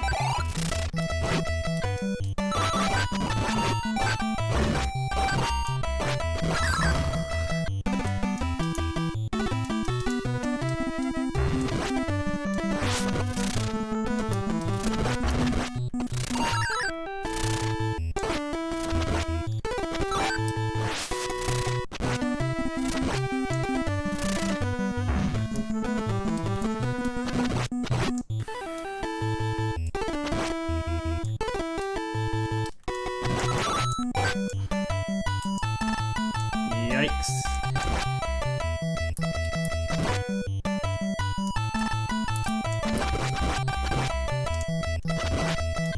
I think I made it to this point at some point. Oh no! Surprise bomb man! Ah! I actually made it further than I was expecting to, though, just then. It's giving me a renewed sense of conviction. That's lowered it slightly.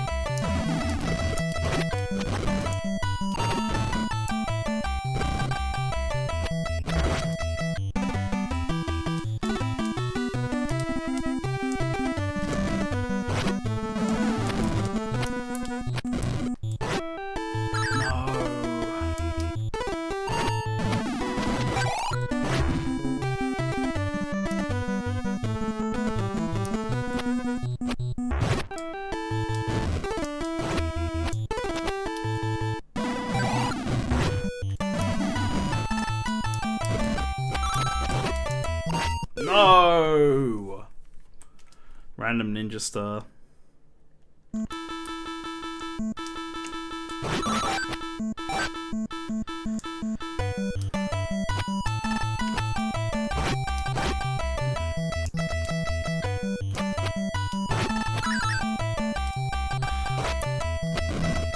So, I feel like I need to talk, because I feel like I've not talked for a while, just complained. So I've been playing a lot of Tekken 8 recently, because that's the new hot shit that's come out. But that's of all of the hot shit that has just come out, that's the one that I've been giving the most attention to. And it's really good, actually. Like, I've really enjoyed my time with it. I played a bit of Tekken 7 with friends, but outside of that, my Tekken experience is just like playing the originals on PS1 back in the day, and that was it. So like playing a new modern Tekken and actually trying to learn how to play it, it's a ton of fun. Would highly recommend it to anyone who's who's been interested in it, especially if you're not massively into fighting games or competitive fighting games specifically, because there's like a lot of the game has a ton of single player content. Like, I think what Tekken does with its single player content should really be like the gold standard for what fighting games should be doing, because it's like really impressive.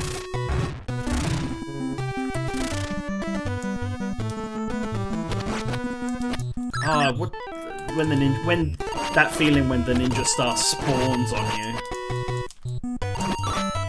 Such crap.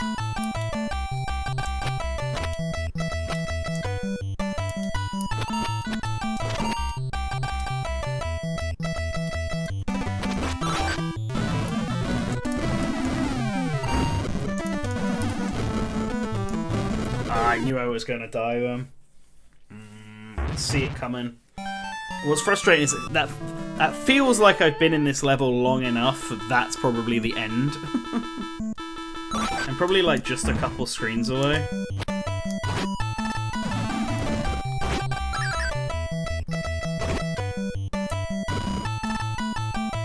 But yeah, so tomorrow I'm going to be out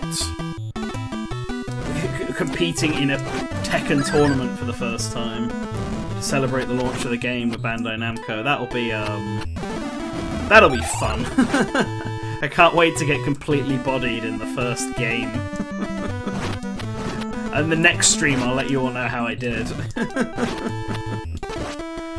But it's being held at an arcade, and they've got a bunch of retro Nintendo arcade machines there. So I'm debating bringing my, like, camera and tripod and, like, getting some footage of me playing a bunch of old arcade games in case I want to cover any of them in the future. I need to remember to put my camera on charge when I'm going to be doing this. But hopefully it's not too noisy, and hopefully it won't be a pain to carry my camera around with me all day.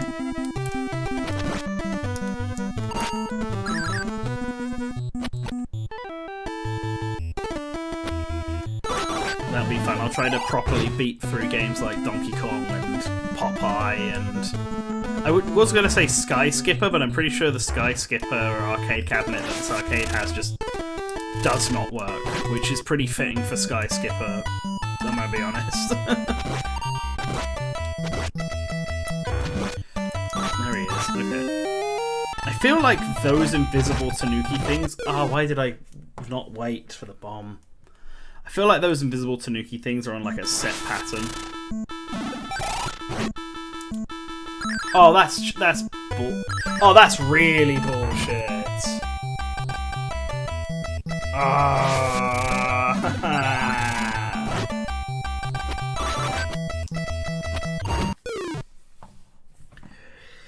Alright, I'm gonna do 2 or 3 more runs of this, and if I really can't, then this is, I think, where I'm gonna call this stream. Because I could easily envision the if I was struggling how I was on World 3, and now I've been struggling here on World 4, I feel like this is going to go on, and World 5 is going to be, like, even worse. And we'll be here for ages, so... I'll give it 2 more runs. That should bring us up to half past, I reckon. And obviously, if I complete it, I'll make an attempt for the castle. But I'll only give that a couple of runs.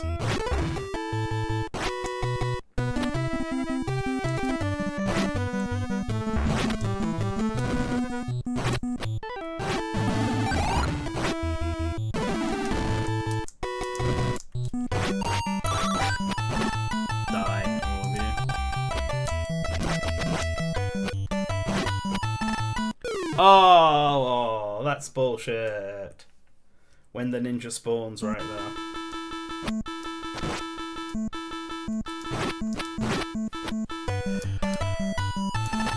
Oh, okay. We're making it, we're making it.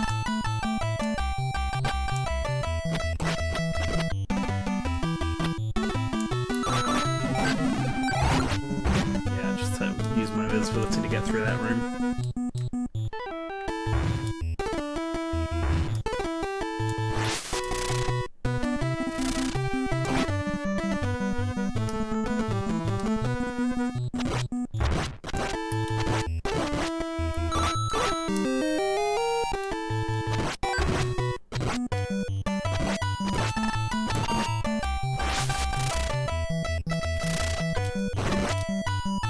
Yeah, these invisible ninjas suck. No, the bomb ninjas suck. I'm not even gonna risk it.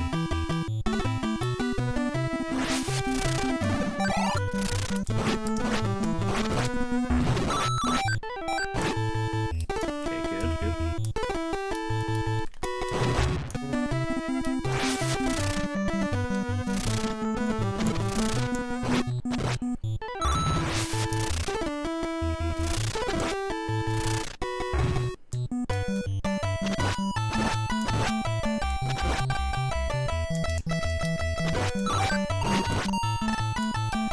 Ah, why'd that have to spawn there?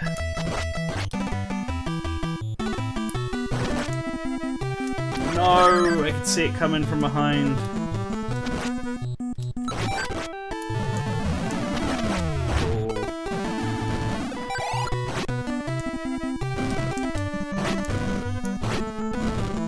Yay! Woo!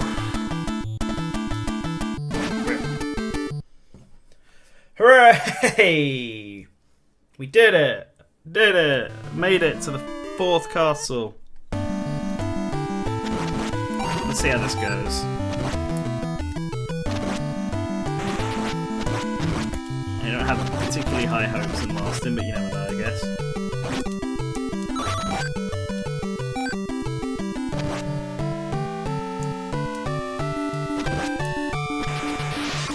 Oh, yikes. Don't really remember what the pink ninjas do. Ah, you got bamboozled. No, note to next time, don't go that way.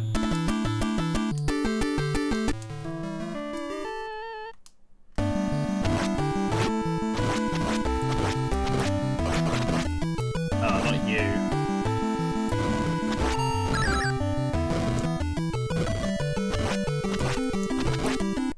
Yes, saw that coming.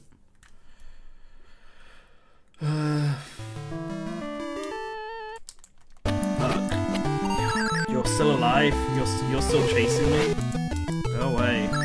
Oh no. Screwed. One hit. How far can I make this? Yo, you're new.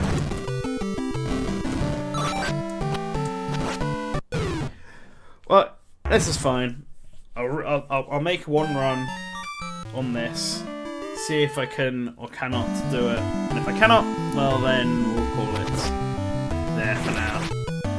And I'll make another attempt next Friday. Maybe there'll even be another Nintendo Direct before then. That's the rumour, right? There's going to be a Nintendo Direct next week, that's what everyone's saying. I should have got the speed shoes, I just realised that. I just didn't grab them. Ah, now I'm being silly.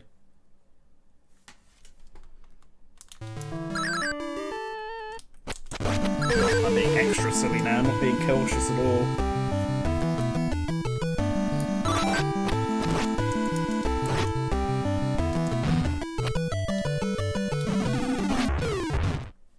Yeah, I deserve that. Maybe I'll do one more run. I wasn't being stupid. I'm gonna keep saying so. I gotta know when to quit. And when you have a bad run, you just don't want to. It's unsatisfying knowing on a bad run.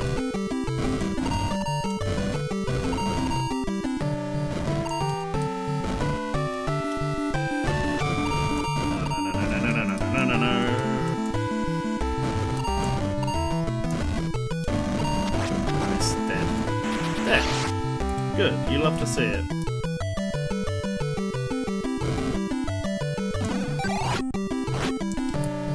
Ah.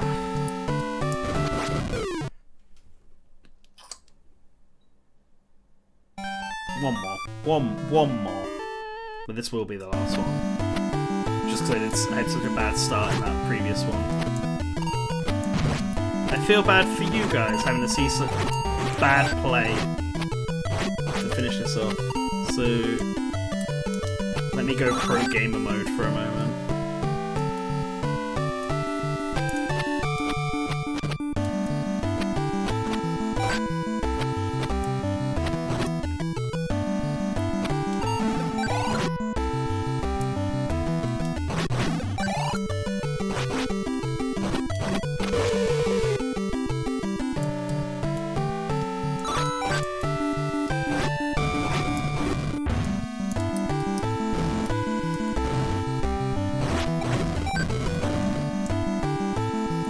Oh, the guy just went over the barrier.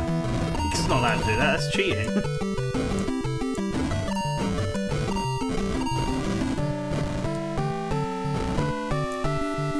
This guy needs to stay the hell away from me. There we go.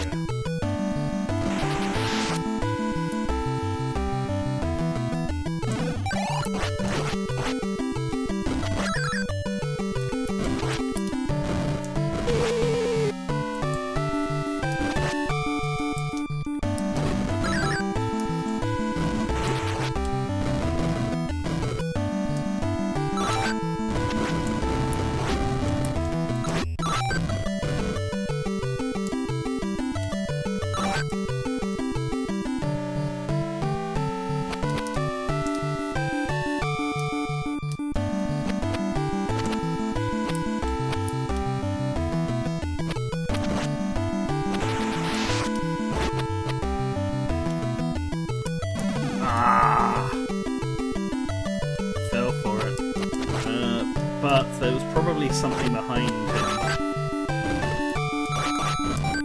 Yeah, this is alright.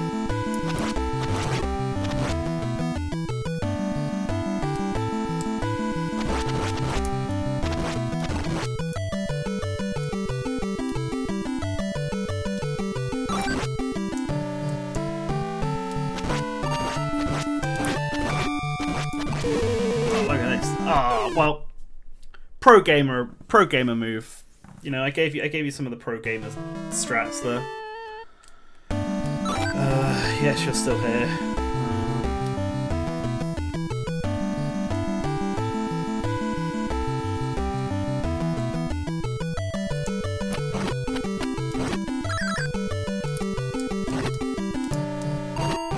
Interesting.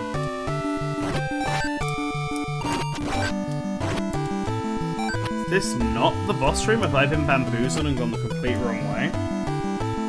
I might have been bamboozled. Damn!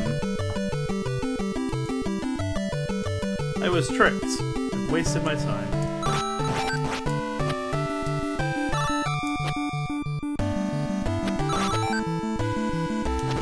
Ah, this one.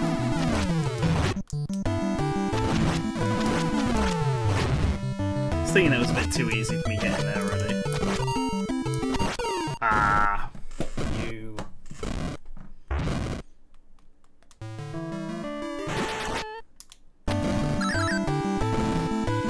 take the hit with him.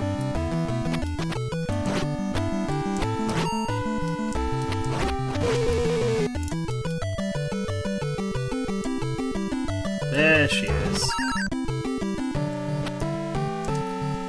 Well, I immediately died. Okay, you know what? I think I'm... I said I was a man of my word. I think we're going to call it here. Let's save that. But alright, that's the first episode of the Mysterious Murasame Castle down. Actually made a pretty good chunk of the way through the game. Made it to 4 out of 5 castles. But given how long, I spent the last 40 minutes in just that one level. Who knows how long it's going to take me to do this castle, and who knows how long it's going to take me to claim the titular Murasame Castle. So, we will be coming back next Friday to try and beat this game. And then after that, I have a little surprise, a little extra stream, but we will see that after I've beaten this game. So, yeah, thank you all for joining me. Thank you for joining me live, for those who did. Thank you for joining me in the VOD, for those who are watching this post-stream. I hope it wasn't too frustrating. And, yeah, I hope you all have a great day. And I'll let you know how Tekken goes next stream. Alright, bye guys.